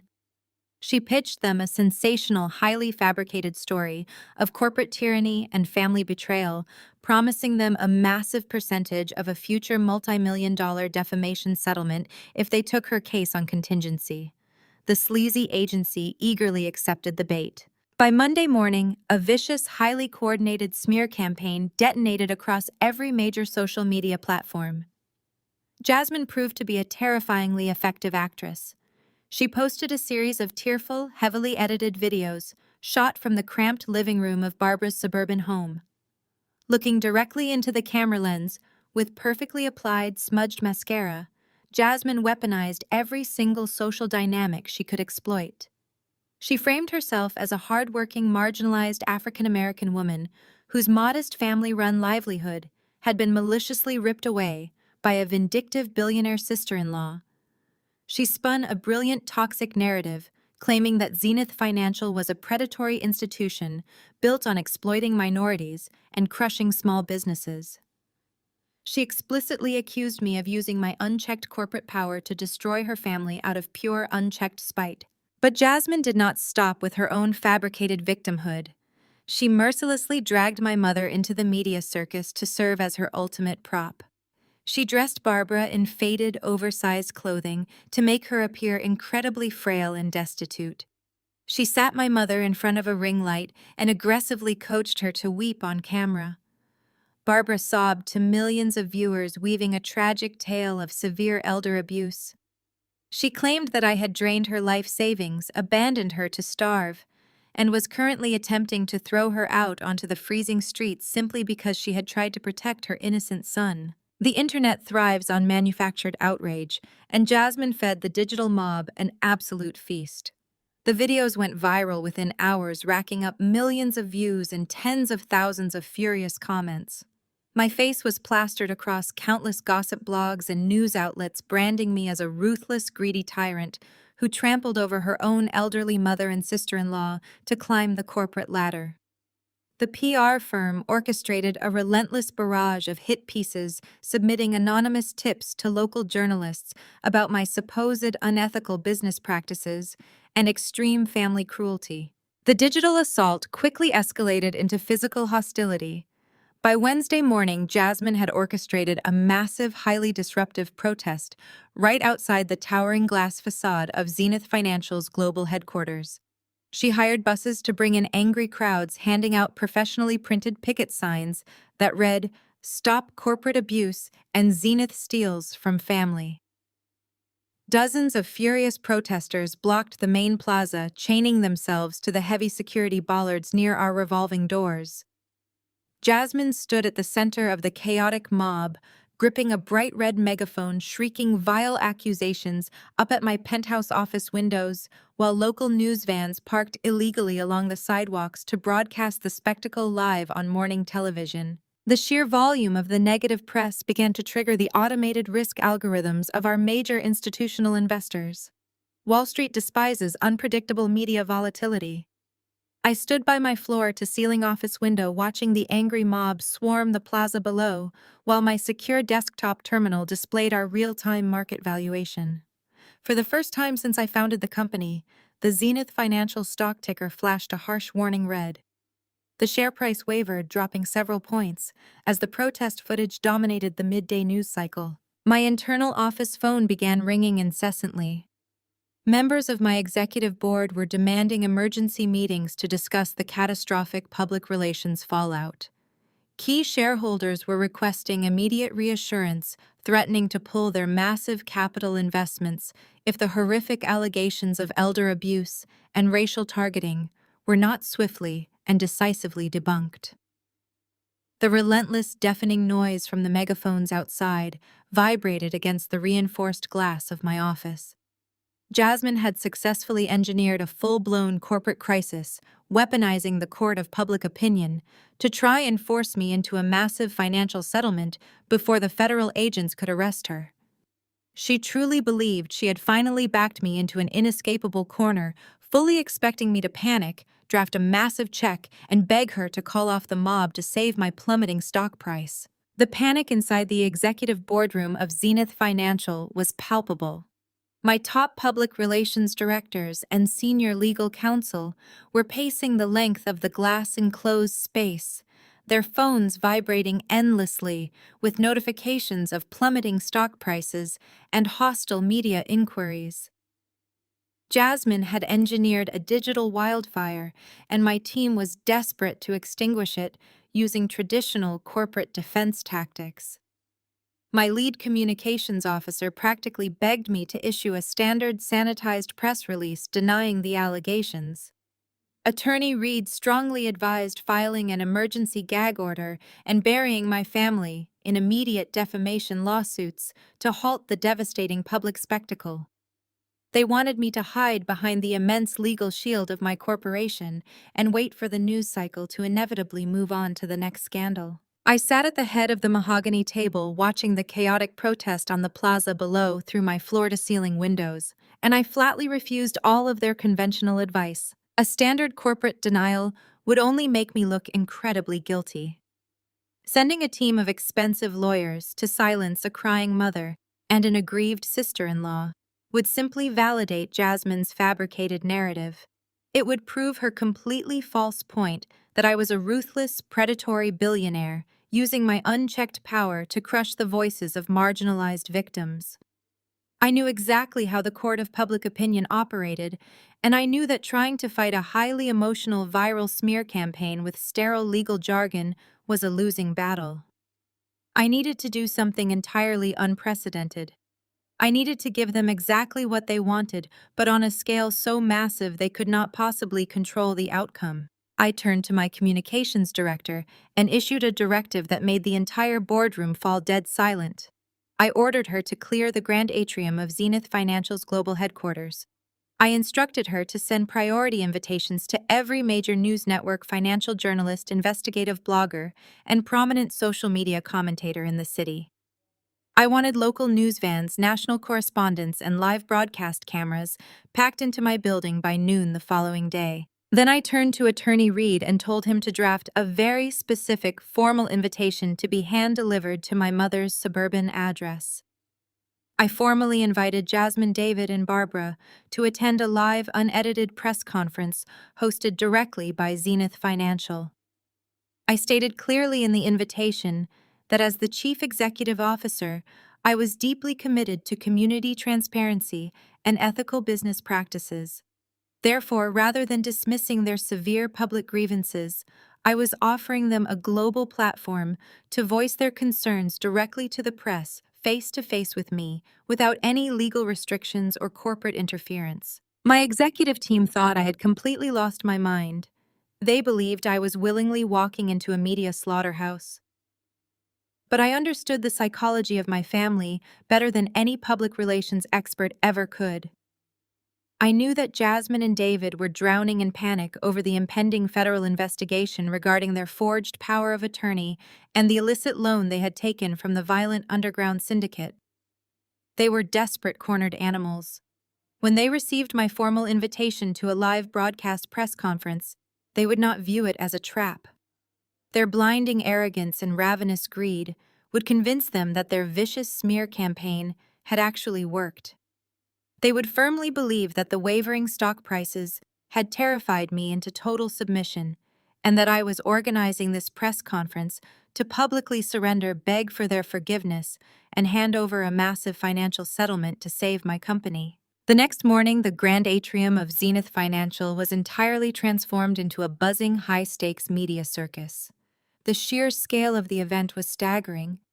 Bright television broadcast lights illuminated the polished marble floors. Rows of heavy black cameras were mounted on tripods, their lenses focused sharply on the sleek acrylic podium set up at the front of the room. Dozens of reporters holding digital recorders and microphones stood shoulder to shoulder, murmuring excitedly to one another. They were fully prepared to witness the spectacular, humiliating downfall of a young tech titan brought to her knees by a family scandal. I stood quietly in the wings, wearing a sharply tailored, immaculate charcoal suit projecting an aura of absolute, unshakable calm. Right at the scheduled start time, the heavy glass doors of the atrium swung open, and my family made their highly theatrical entrance. Jasmine walked in first, holding her head high, wearing an expression of profound, righteous indignation. She had dressed strategically in modest, muted colors, completely abandoning her usual flashy designer labels to perfectly play the role of the oppressed, struggling victim. David walked closely beside her, his face tight with false solemnity. He was supporting Barbara by the arm. My mother leaned heavily against him, her shoulders slumped, her steps intentionally slow and shuffling. She wore no makeup, looking incredibly frail and pitiful, fully committing to the character of a broken, abused elderly woman fighting for her mere survival. The camera shutters clicked furiously, like a swarm of angry locusts, as they made their way to the front row of reserved seating. Jasmine glared at me from across the room, a triumphant, malicious smirk flashing quickly across her face before she returned to her mask of deep sorrow. She truly thought she had won. I stepped out from the wings and walked smoothly up to the acrylic podium. The loud murmurs of the press corps instantly died down, replaced by the heavy, expectant silence of a room waiting for an explosive confrontation. I looked out at the sea of journalists, the flashing red recording lights of the television cameras, and finally down at the front row where my family sat waiting for my surrender. "Good morning," I began, my voice echoing clearly through the pristine atrium. Over the past 72 hours, severe and highly disturbing allegations have been leveled against me and Zenith Financial. These allegations involve claims of predatory business practices, racial targeting, and elder abuse. As the founder of a corporation built on the absolute principles of transparency and ethical integrity, I cannot and will not hide behind closed doors or issue empty written denials. The reporters leaned forward eagerly, their pens hovering over their notepads.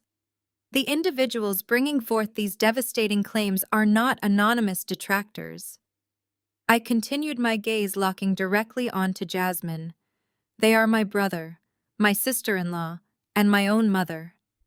Rather than silencing their voices with corporate litigation, I believe the public deserves to hear their truth without any interference. Therefore, I am not here today to defend myself. I am here to yield the floor. I stepped away from the microphone. I walked down the short flight of stairs, retrieved a wireless microphone from an audio technician, and walked directly over to Jasmine. She looked at me, her eyes widening for a fraction of a second, as she realized I was literally handing over the broadcast entirely to her. She snatched the microphone from my hand with a vicious, greedy swiftness. I stepped back, fading into the shadows near the edge of the stage, folding my hands together and waiting. Jasmine stood up, turning to face the wall of cameras. She took a deep, trembling breath, her shoulders rising and falling dramatically as she prepared to deliver an Oscar-worthy performance. "My name is Jasmine," She started, her voice shaking with perfectly manufactured emotion. I am a hard-working African-American mother, trying to build a modest, honest life for my family. But my husband and I have been systematically targeted, harassed, and financially ruined by the woman standing behind me. She paused, lifting a hand to wipe a non-existent tear from her cheek. The camera zoomed in on her distressed face. Hannah used her immense, unchecked corporate wealth to maliciously orchestrate the hostile takeover and bankruptcy of my husband's small consulting firm. She did this not for business reasons, but out of pure, deep-seated spite and racial prejudice. She wanted to destroy my livelihood. She cut off our access to basic human necessities, canceled our health insurance without warning, and left us terrified for our safety. We are facing total ruin simply because a billionaire decided we were disposable. The reporters vigorously scribbled down her every word, completely captivated by the tragic narrative of a marginalized woman crushed by corporate greed. Jasmine spoke for several agonizing minutes, weaving a brilliant tapestry of lies, painting herself as a helpless victim fighting against insurmountable odds. When she finally finished her monologue, she let out a quiet, defeated sob and handed the microphone to Barbara. My mother stood up slowly, her hands trembling violently as she gripped the microphone. David hovered right behind her, placing a supportive hand on her frail shoulder to complete the illusion. Barbara looked directly into the brightest television camera, her eyes welling up with actual tears. I gave that girl everything. Barbara wept, her voice cracking pathetically. I sacrificed my entire life to raise her to support her dreams, and this is how she repays her own mother. She drained my life savings. She sued me for $500,000 just to terrorize me. I am an elderly woman, and she is trying to throw me out onto the freezing streets. Barbara let out a loud, shuddering gasp, clutching her chest right over her heart, exactly as she had done in her living room days prior. I do not know how I am going to buy groceries tomorrow. I do not know how I am going to survive the winter.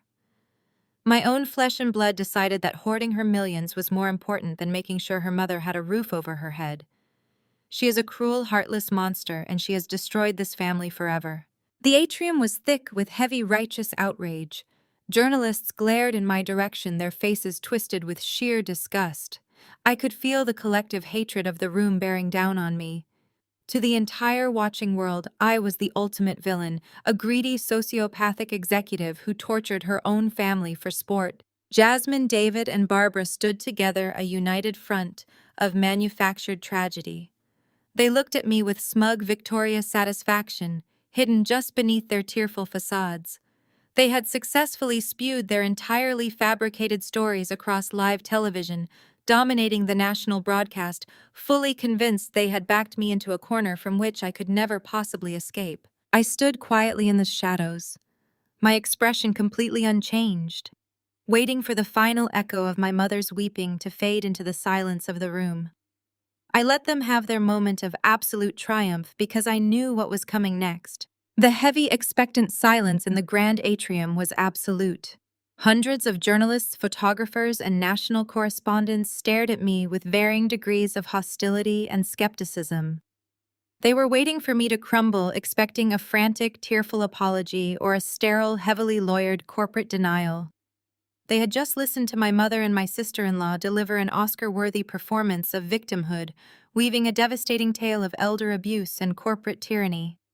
Jasmine stood in the front row, a triumphant, malicious smirk hiding just beneath her manufactured tears.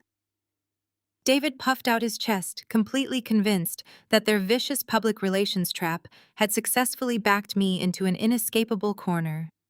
I stood quietly in the shadows near the edge of the stage, my expression perfectly serene, letting the final echoes of their fabricated tragedy fade into the cavernous room. I took a slow, deliberate breath and stepped back into the blinding glare of the broadcast lights.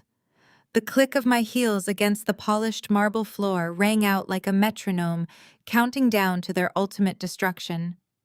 I walked smoothly up the short flight of stairs and took my place behind the clear acrylic podium.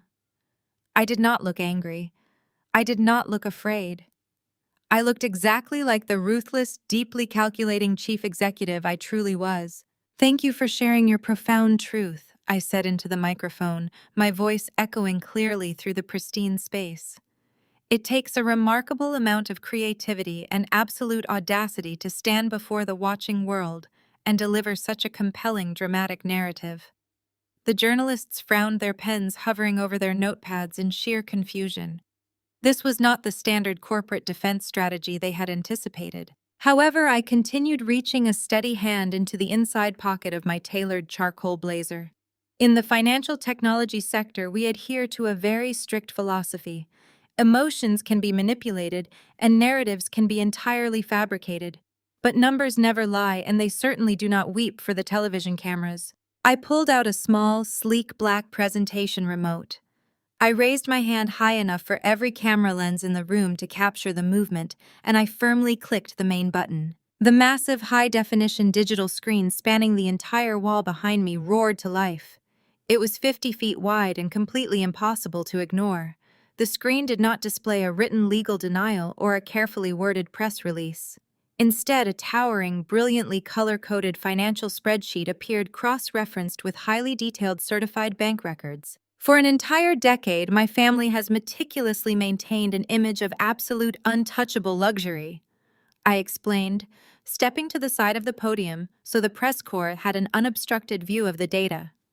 They stood before you today and claimed I was a destitute, vindictive burden who maliciously drained their life savings. But as you can clearly see on the screen behind me, that narrative is a complete biological impossibility. A decade of verified bank statements conclusively proves that I personally funded 100% of their luxurious lifestyle. I clicked the remote again and the screen transitioned into a cascading waterfall of undeniable financial truth. High-definition scans of wire transfers, credit card payments, and banking ledgers flooded the display. I used a laser pointer to highlight specific astronomical transactions for the captivated press corps. The sprawling suburban home my mother just wept about losing. I paid the mortgage in full every single month since my father passed away.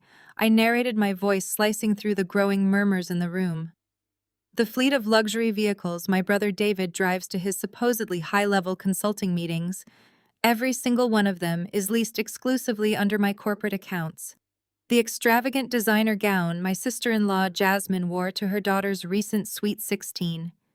It was purchased using a credit card that I paid off unconditionally. I was not draining your life savings, Mother. I was your entire life savings. The reporters squinted at the massive screen, their eyes widening as they processed the undeniable reality of the data. The numbers were staggering. Millions of dollars had flowed directly from my private accounts into the family's lavish lifestyle. The narrative of the starving, abused elderly mother was instantly vaporized by cold, irrefutable mathematics. David lunged forward from the front row, his face turning a sickening shade of crimson. "Those are fake!" he screamed, his voice cracking with sheer, unadulterated panic. "She forged those documents using her tech company to frame us. Do not look at those screens. Every single statement displayed here today has been independently audited and officially verified by federal banking regulators," I replied smoothly, effortlessly, crushing his desperate panic down to absolutely nothing. The paper trail is completely absolute and legally binding. The journalists in the room began to murmur loudly. The heavy hostility that had been directed solely at me just moments ago was rapidly shifting in real time. Camera lenses forcefully pivoted away from the stage and zoomed in relentlessly on David and Jasmine. Jasmine stood completely frozen, her mouth hanging slightly open as the catastrophic realization dawned on her. I had brought undeniable receipts to a highly publicized shouting match, and their entire fake empire was burning to ash on live television. But I was far from finished. The exposure of their financial dependency was merely the appetizer for the true devastation I had prepared. Financial dependency and profound ungratefulness are one thing, I said, my voice dropping an octave, commanding absolute immediate silence in the grand atrium. But calculated violent criminal exploitation is entirely another matter. My sister-in-law stood before you today and claimed her family was being maliciously victimized by corporate tyranny. Let us examine exactly who the real predators in this room truly are. I raised the remote and clicked the button one more time. The massive spreadsheets instantly vanished. The screen went pitch black for a fraction of a second before roaring back to life with brilliantly crisp, high-definition video footage. It was not a financial document. It was high-definition hidden camera footage captured directly from the security system inside my decoy accounting office. A loud collective gasp erupted simultaneously from the massive press corps. On the giant screen, Jasmine was clearly visible. She was no longer wearing the modest, muted clothing of an oppressed victim. In the video, she was draped in flashy designer labels, sitting nervously across a cheap laminate desk from three heavily tattooed, terrifyingly large men. They were the violent underground loan sharks. The audio was pristine, pumped directly through the atrium's state-of-the-art sound system for every single journalist to hear. I need $200,000 in untraceable cash today. Jasmine's recorded voice echoed powerfully through the room. She sounded nothing like the weeping, helpless woman she had played just 5 minutes prior. Her tone on the video was sharp, incredibly aggressive, and dripping with raw, unfiltered greed. The lead loan shark on the screen leaned forward, resting his massive arms on the desk. And the collateral. We do not lend $250,000 to ghosts, lady. I have full legal authorization over my wealthy sister-in-law's entire portfolio of assets, the recorded. Jasmine replied confidently. She pulled a thick manila folder from her designer tote bag and slammed it onto the desk. She runs a highly profitable accounting firm right out of this very office. Her credit is absolutely flawless. If my husband and I default on this loan, you take the money directly out of her hide. The reporters in the front row literally dropped their notepads in profound shock. The audible disbelief rippling through the grand atrium was incredibly intoxicating. The court of public sentiment violently and instantly turned against the family on live television, unfolding exactly as I had meticulously orchestrated. I watched Jasmine standing in the front row. Her entire body began to violently shake. She raised her trembling hands to her face, desperately trying to shield her eyes, as if she could physically block out the giant video screen, broadcasting her federal crimes to millions of viewers across the nation. The high-definition video on the screen transitioned seamlessly to the next crucial, devastating piece of evidence.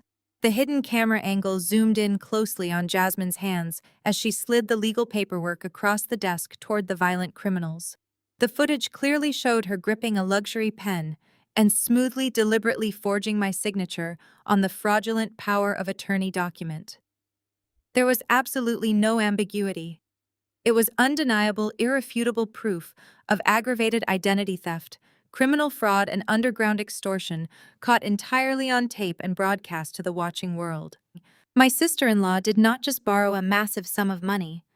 I narrated over the playing footage, ensuring every single journalist in the room comprehended the absolute severity of the situation. She actively forged federal documents to secure an illicit loan from a highly violent criminal syndicate, intentionally making me the primary target for their aggressive debt collection. She maliciously endangered my life, the safety of my employees, and the integrity of my business purely to fund her husband's bankrupt consulting firm. The pristine corporate atrium descended into absolute uncontrollable chaos. Reporters started shouting questions at the top of their lungs, completely abandoning their reserved seating to rush aggressively toward the front row where my disgraced family was standing. Microphones were violently shoved into David's sweating face. Camera flashes strobed like rapid lightning, capturing the pure, unadulterated terror consuming my mother and my brother. "Is it true you forged those legal documents?" a lead correspondent from a major national news network yelled over the deafening din. "Did you steal $200,000 from the criminal underworld? Barbara, did you know your daughter-in-law was actively consorting with violent loan sharks?" Another aggressive reporter demanded, pressing a digital recording device practically against my mother's cheek. Barbara looked like she was going to be physically sick. The frail, weeping grandmother act had completely evaporated into thin air. She looked wildly at David, her eyes wide with terror, desperately waiting for her golden child to fix the unfixable disaster. But David was entirely paralyzed. His chest heaved with rapid, shallow breaths as he stared up at the massive screen, helplessly watching his wife commit a massive federal felony in high definition. The live broadcast was an absolute public bloodbath. Every major news network that had tuned in expecting a sensational story about a tyrannical, abusive billionaire crushing her helpless family was now actively broadcasting a flawless masterclass in criminal exposure. The financial commentators, standing in the back of the room, were already speaking rapidly into their headsets, breaking the explosive news to their studios that the alleged victims were actually the ruthless perpetrators of a massive financial fraud scheme. I stood tall at the acrylic podium, a silent, unyielding sentinel, amidst the incredible storm I had purposefully unleashed. I watched Jasmine desperately try to back away from the aggressive, swarming swarm of journalists. She bumped hard into the row of chairs behind her, her panicked eyes darting frantically toward the heavy glass exit doors. But there was nowhere left to run. The rabid press corps had completely surrounded them, creating an impenetrable, suffocating wall of flashing cameras and shouting voices. "This is a deep fake!" Jasmine shrieked suddenly, her voice cracking with sheer, unfiltered panic. She pointed a trembling finger at the giant digital screen. "She is a billionaire tech CEO. She hired professionals to create a fake video to frame me. None of that footage is real." It was a pathetic, deeply desperate lie, the final useless thrashing of a cornered animal caught in a deadly trap. The journalist did not buy her frantic excuses for a single second. The crisp, verified bank statements still lingering vividly in their minds provided the absolute perfect context for the criminal video. The narrative was permanently cemented in reality. I firmly tapped the microphone, the sharp sound cutting effortlessly through the chaotic shouting match. The noise brought the massive room back to a momentary breathless halt. Every single piece of evidence displayed here today, including the unedited raw video files and the certified financial records, has already been submitted directly to the appropriate federal authorities, I announced clearly, ensuring my voice carried over the live national feed. I do not deal in fabricated media, Jasmine. I deal strictly in reality. And the reality is that your pathetic web of lies has officially unraveled. I looked directly down at my mother, who was currently clutching David's arm, as if he were her only remaining lifeline in a stormy sea. "You came here today intending to destroy my life, my reputation, and my company out of pure, unchecked spite." I told them, my tone completely devoid of any lingering familial warmth or hesitation. "You weaponized the media, assuming I would cower in the shadows and hand over my hard-earned wealth just to save my public image. But you forgot one crucial, fatal detail about the daughter you spent a lifetime abusing and underestimating. I built a massive empire from the ground up through sheer brilliance and hard work, while you built a flimsy illusion on stolen, borrowed time. My foundation is solid concrete. Yours is made of wet paper." The television cameras captured every single word, every devastating shift in my family's horrified, ruined expressions. The public execution was absolute and total. There was absolutely no recovering from this moment. Their coveted social standing, their fake wealth, and their carefully crafted victimhood had all been incinerated in front of a global audience. But the final act of this incredible tragedy was not over quite yet. As the reporters continued to relentlessly interrogate my disgraced brother and sister-in-law, the heavy glass doors at the very back of the atrium slowly pushed open. I watched from the high stage as a team of severe individuals wearing dark tailored suits and carrying official badges strode purposefully into the chaotic room. The absolute legal devastation I had promised was finally walking through the door. The heavy glass doors at the very back of the atrium swung open with a forceful, synchronized motion that instantly commanded the attention of every single person in the room. A team of severe individuals wearing dark tailored suits and carrying official federal badges strode purposefully into the chaotic space. They moved with a lethal, silent efficiency that sharply contrasted with the shouting, frantic media circus surrounding the front row. The reporters instinctively stepped back, their cameras continuing to roll as the crowd parted like the Red Sea to let the authorities through. The absolute legal devastation I had promised was finally walking through the door. The lead investigator, a tall, broad-shouldered man holding a thick leather folder, marched directly toward the area where my disgraced family was currently suffocating under the blinding glare of the television lights. He did not ask for permission to interrupt the spectacle.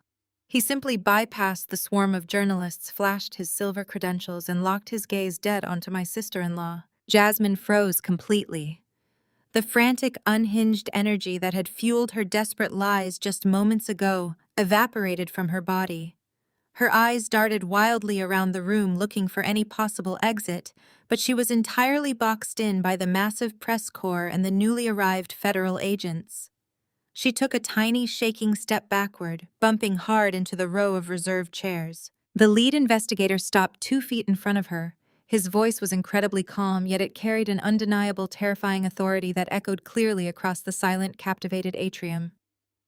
He stated her full legal name and officially informed her that she was being placed under immediate arrest. He read out a staggering list of charges that sounded like a death sentence for her high society delusions. He cited aggravated identity theft, international wire fraud, conspiracy to commit financial extortion, and the falsification of federal banking documents. Jasmine opened her mouth to protest, her chest heaving with sheer panic, but no words came out. 2 female federal agents stepped forward without a shred of hesitation. They grabbed Jasmine by the arms, forcefully spinning her around. The sharp, metallic click of heavy steel handcuffs snapping shut around her wrists echoed loudly in the pristine room. The sound was incredibly final. "I am innocent!" Jasmine finally shrieked, her voice cracking as the agents pulled her arms securely behind her back. She thrashed wildly, her outdated designer heels slipping on the polished marble floor. She looked frantically toward her husband, desperately expecting him to launch into one of his aggressive, loud-mouthed tirades to protect her. "Tell them, David. Tell them I was just trying to save your company." David stood paralyzed just a few feet away. He was sweating profusely through his expensive tailored suit, his face a sickly, pallid gray. He looked at the federal agents, then at the heavy steel chains binding his wife, and finally up at the massive digital screen that was still displaying undeniable high-definition proof of her underground criminal activities. He realized in a fraction of a second that Zenith Financial had handed the government an airtight, inescapable digital paper trail. He realized that the federal conviction rates for wire fraud were astronomically high. In that terrifying moment, David's core personality took complete control. He was a coward who possessed absolutely zero loyalty to anyone but himself. David aggressively took a massive step away from his handcuffed wife. He raised his hands in the air, his eyes wide with a frantic, self-serving terror. He turned directly toward the wall of flashing cameras and shouting journalists, making sure every single microphone picked up his next words. She acted completely alone. David screamed, his voice cracking with sheer desperation. "I had absolutely no idea she was doing any of this. I am a legitimate, highly respected businessman. I never authorized her to forge those documents or speak to those violent criminals. She is a lunatic. She went rogue behind my back." The entire press corps gasped audibly at the brutal, instantaneous betrayal. David was violently throwing his own wife directly under the proverbial bus to save his own skin. He pointed a shaking finger at Jasmine, his face twisted in a pathetic mask of manufactured outrage. "I am filing for divorce this exact second," David yelled, ensuring his statement was broadcast on live television. "I want nothing to do with this criminal. I am the victim here. She manipulated me just like she manipulated everyone else." Jasmine stopped struggling against the grip of the federal agents. The sheer shock of her husband's absolute betrayal hit her with the force of a physical blow. The man she had risked federal prison for, the man whose failing, pathetic consulting firm she had tried to salvage by borrowing money from violent loan sharks, was discarding her like garbage in front of the entire watching world. Pure, unadulterated fury completely eclipsed her panic. Jasmine bared her teeth, looking at David with a hatred so profound it made the surrounding reporters take a collective step backward. "You spineless, pathetic coward," Jasmine roared, her voice tearing through the atrium. "You begged me to find the money. You cried on the floor of our living room because your fake company was completely bankrupt and you were terrified of losing your country club memberships. You knew exactly where that cash was coming from. You helped me spend it. You are going down right alongside me. The media captured every single venomous word of their toxic marital implosion. The cameras zoomed in on their furious, shouting faces, recording the ultimate destruction of their fake, harmonious empire. They were actively tearing each other to pieces on national television, destroying whatever tiny shreds of credibility they had left. Watching her golden child loudly implicate himself in a massive financial scandal while actively screaming at his handcuffed wife finally broke the last remaining pillar of Barbara's fragile sanity. The haughty status-obsessed matriarch realized that her favorite son, the man she had elevated and worshipped above all else, was about to lose everything. Barbara let out a loud, agonizing wail that sounded like a wounded animal. She dropped heavily to her knees right there on the polished marble floor. She completely ignored the flashing cameras, the staring journalists, and her own profound sense of pride. She crawled forward on her hands and knees, dragging her outdated dress across the floor, moving desperately toward the acrylic podium where I stood perfectly still. "Hannah, please." Barbara sobbed, her face drenched in real, desperate tears. She reached her trembling hands up toward the stage, pleading for salvation from the daughter she had spent a lifetime treating like absolute garbage. "I beg of you, have mercy on your brother. It was all Jasmine's fault. That woman poisoned our family. She manipulated David into making terrible choices. You have the money, you have the lawyers, you can make this all go away. Just tell the authorities you made a mistake. Pay whatever fines they want. Please do not let them take my boy." I looked down at the woman kneeling before me. For my entire life, she had demanded absolute perfection from me, while freely giving her unconditional love and endless financial support to David. She had publicly humiliated me just days ago at a teenage birthday party, telling me the family would be better off without me. Now she was literally groveling at my feet, begging me to deploy my corporate wealth to buy her golden child out of a federal prison sentence. I felt absolutely nothing. There was no pity. There was no lingering familial obligation. There was only the cold, hard certainty of justice. "I cannot buy you out of the consequences of your own greed, Mother," I said, my voice projecting clearly over her pathetic sobbing. "You spent a decade treating me like a disposable asset while I quietly funded your delusions of grandeur. You built your golden child upon a massive pedestal of lies, ego, and stolen money. Now you get to sit in the front row and watch that pedestal crumble. I will not spend a single cent of my company's capital to save him." Barbara collapsed forward, burying her face in her hands, her shoulders heaving with uncontrollable, devastating sobs. She knew my answer was absolute. There was no manipulation left to deploy. There were no emotional strings left to pull. The lead investigator turned his attention away from the screaming Jasmine and walked deliberately toward David.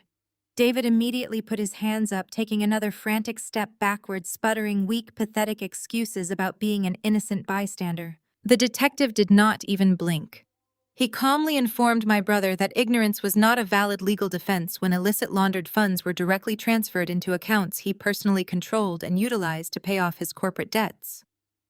Furthermore, the investigator noted that David was actively being charged with corporate extortion and attempted blackmail for his recorded phone call to Zenith Financial's lead counsel. 2 additional federal agents stepped out from the shadows. They grabbed David by the arms, with the exact same forceful, unyielding grip they had used on his wife. "No, wait! You cannot do this!" David shrieked, his voice reaching a high, terrified pitch. He thrashed wildly against the agents, kicking his polished leather shoes against the marble tiles. "I am a prominent executive. You are making a massive mistake. Mom, tell them to stop. Hannah, call them off." His pathetic screaming was cut short by the sharp metallic snap of steel handcuffs locking securely around his wrists. The reality of his situation finally crushed the last remaining ounce of his fake bravado. He went completely limp in the grip of the federal agents, his head dropping to his chest in total humiliating defeat. Watching both her beloved son and her daughter-in-law being forcefully dragged away by federal authorities finally pushed Barbara's physical limits past the breaking point. This was not the fake theatrical fainting spell she had utilized in my penthouse or the luxury hospital suite. The sheer overwhelming terror and the complete annihilation of her highly coveted social standing caused her nervous system to genuinely shut down. Her eyes rolled back into her head, all the color instantly vanished from her face, and she collapsed hard onto the marble floor, completely unresponsive. The press did not stop filming. The camera shutters continued to click relentlessly, capturing the tragic, pathetic sight of the fallen matriarch. Paramedics who had been stationed on standby in the building's lobby per standard Zenith corporate event protocols immediately rushed forward through the crowd to attend to her. But there was no VIP suite waiting for her this time. There was only the cold, harsh reality of a standard city hospital and a future completely devoid of luxury. Through the sheer chaos of the flashing strobe lights, the shouting reporters and the rushing paramedics, my gaze caught a small trembling movement in the far-shadowed corner of the grand atrium. It was Mia, the 16-year-old girl who had sneered at me and paraded around her lavish, ridiculously expensive birthday party just days ago. Jasmine and David had arrogantly brought her along to the press conference, fully expecting her to witness what they promised would be my ultimate glorious public destruction. They had wanted her to see me crawl. Now completely stripped of her inherited arrogance and her designer entitlement, Mia was just a terrified, heartbroken teenager. She was huddled tightly against a towering marble pillar, her arms wrapped defensively around her knees. She was weeping uncontrollably, tears streaming down her face as she helplessly watched her mother and father hauled out of the building in federal chains and her grandmother loaded onto a stretcher by emergency medical workers. She was the ultimate collateral damage of their unchecked greed and their toxic competitive delusions. The generational cycle of manipulation, entitlement, and cruelty had finally reached its violent, inevitable conclusion right in front of her eyes. I stood tall and unmoving at the acrylic podium, watching the authorities clear the wreckage of my family from the pristine floors of my corporate empire, knowing that the absolute hardest part of the reckoning was finally over. 3 months later, the sterile wood-paneled walls of the federal courthouse offered absolutely no comfort or luxury.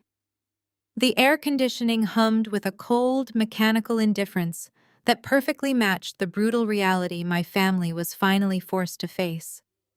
I sat quietly in the front row of the gallery, flanked by my lead corporate counsel and my personal security detail. The courtroom was packed with financial journalists, local reporters, and curious onlookers who had followed the spectacular, highly televised implosion of my family's criminal enterprise. Jasmine stood before the federal judge completely stripped of her designer labels and her unearned arrogance. She wore a standard-issue drab prison uniform. Her hair was pulled back tightly, devoid of the glamorous styling she used to flaunt at high society events. The judge did not mince words. He looked down from the bench with profound severity, meticulously outlining her calculated orchestration of underground extortion, her blatant forgery of federal documents, and her aggressive attempt to launder stolen funds through offshore accounts. He noted her sheer lack of remorse during the initial investigation and her malicious attempt to weaponize the media against an innocent party.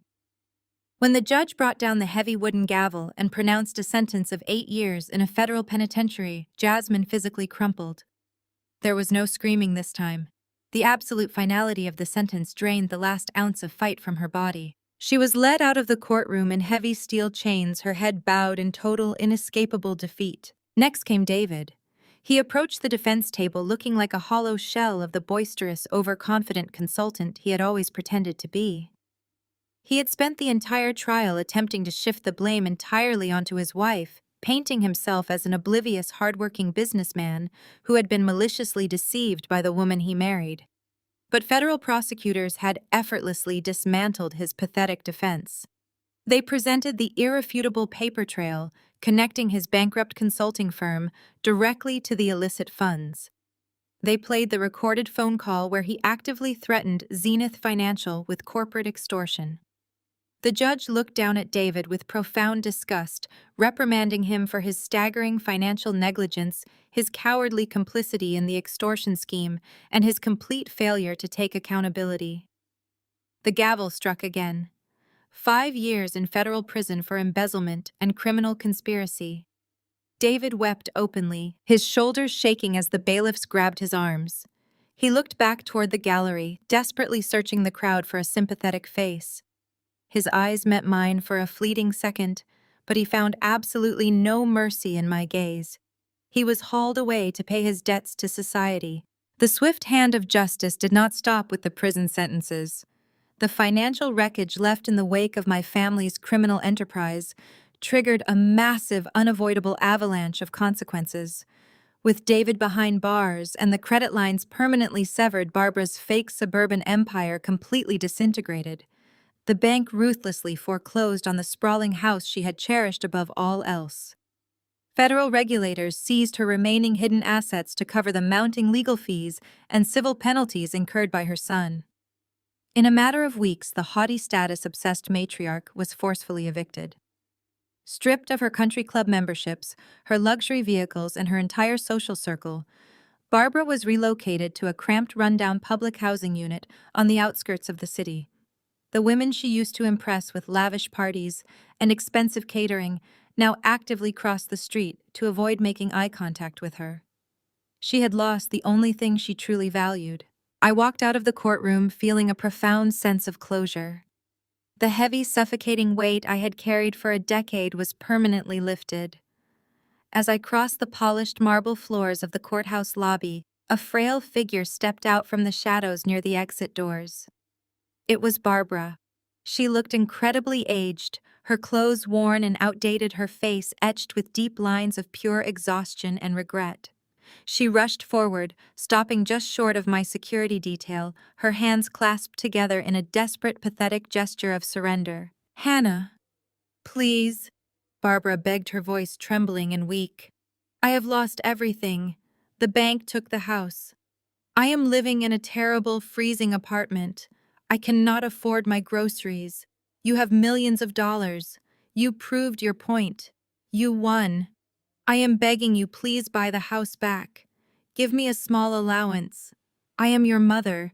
You cannot just leave me to rot in poverty." I stopped and looked at the woman who had spent my entire life treating me like a disposable burden. I remembered the exact tone she used at my niece's birthday party, standing in a luxury ballroom that I had paid for, telling me the family would be better off without me. I remembered the sheer contempt in her eyes when she called me a worthless embarrassment. I looked at her now and felt absolute icy clarity. "I told you already, Mother," I said, my voice echoing coldly in the vast courthouse lobby. "This family is better off without failures. You made your choices. You chose fake wealth over genuine love. You chose to protect a criminal son while destroying the daughter who kept a roof over your head. I am simply giving you the independence you always claimed I lacked. Enjoy your new life." I turned my back on her weeping figure and walked out through the heavy glass doors into the bright, crisp afternoon sunlight. I did not look back. There was, however, one final lingering thread to tie. A few days after the sentencing, I received a formal phone call from the State Child Protective Services Agency. With both David and Jasmine incarcerated and Barbara completely destitute and deemed unfit by the state, my 16-year-old niece Mia was left without a legal guardian. She was facing the terrifying prospect of entering the overwhelmed foster care system. Mia was the same girl who had mocked my clothes and paraded around her sweet 16 with unbearable arrogance. She had been molded by the toxic, entitled environment her parents had carefully constructed. But underneath the spoiled exterior, she was just a teenager whose entire world had violently collapsed. I sat in the quiet elegance of my executive office and considered my options. I could easily walk away and let the state handle her future. But I recognized a crucial opportunity to break the generational curse that had poisoned our bloodline. I contacted my top family law attorneys and initiated the process to assume full legal guardianship of Mia. I did not bring her to live in my penthouse to be showered with unearned luxury. Instead, I carefully researched and enrolled her in a highly disciplined, prestigious, but deeply supportive boarding school located several states away. The academy was renowned for its rigorous academic standards and its strict focus on character development, community service, and personal accountability. I set up an ironclad educational trust that covered her tuition room and board, but severely limited her discretionary spending. If she wanted spending money, she would have to earn it through campus jobs and academic excellence. I visited her on her first day at the academy. We sat on a wooden bench overlooking the sprawling green campus. She looked terrified, stripped of her designer labels, and forced to wear a simple, understated uniform. "I am giving you a clean slate, Mia," I told her directly. "Your parents built their lives on lies and stolen money, and it cost them their freedom. You have a choice now. You can hold on to the anger and the entitlement, or you can use this opportunity to build something real. I will support your education and your health, but I will never fund a delusion. You are going to learn how to work, how to respect others, and how to earn your own way in the world." Mia looked down at her hands. For the first time in her life, the haughty defiance was completely gone. She nodded slowly, a quiet, genuine acceptance of the new reality. "Thank you, Aunt Hannah," she whispered.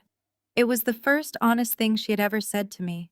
2 years later, I stood in the absolute silence of my executive penthouse office at Zenith Financial. The sun was setting over the city, casting a brilliant, fiery glow across the towering skyscrapers and the bustling streets far below.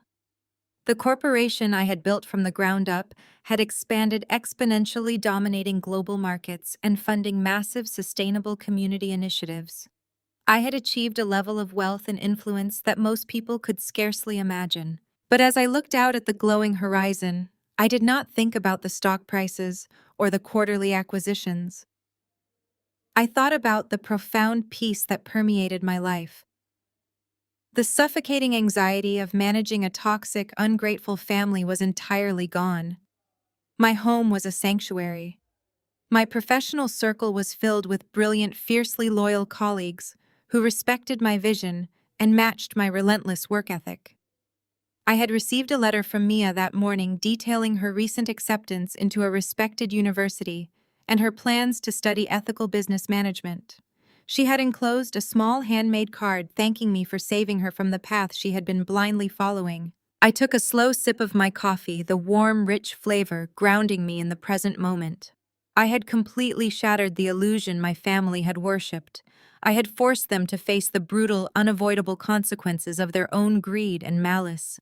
In doing so, I had not just protected my own life, I had reclaimed my absolute power. I turned away from the floor-to-ceiling window and walked back toward my polished mahogany desk, a quiet, unshakable confidence settling deep within my chest. I finally understood the greatest truth of all. True family is not an obligation forced upon you by shared DNA. True family is built entirely on a foundation of mutual respect, unwavering honesty, and genuine love. And I was finally free to build my own. The incredible journey of Hannah dismantling her family's fraudulent empire offers a profound lesson on the true definition of loyalty and self-worth. For years, she operated under the crushing weight of her family's relentless financial and emotional demands, silently funding their grand delusions while absorbing their toxic abuse. The most crucial takeaway from her reckoning is that shared DNA does not automatically grant someone a lifelong pass to exploit you. True family is built entirely on a foundation of unwavering mutual respect, not biological obligation. When we allow manipulative individuals to repeatedly cross our boundaries without facing any real consequences, we inadvertently fund our own emotional destruction. Hannah's breaking point was not merely about the financial cost. It was the harsh realization that her unconditional support was constantly met with unconditional cruelty. By permanently severing their access to her wealth, she did not just protect her corporate assets, she powerfully reclaimed her own identity. The lesson here is clear. Sometimes the absolute healthiest thing you can do for yourself is to walk away from people who only value you for what they can aggressively extract from you. Accountability is a harsh mirror, and forcing toxic relatives to face their own reflection is often the only way to break vicious generational cycles of abuse. You never owe your success or your peace to those who refuse to respect your basic humanity. If you have ever had to establish firm boundaries with toxic relatives to protect your peace, please share your experiences and comment below.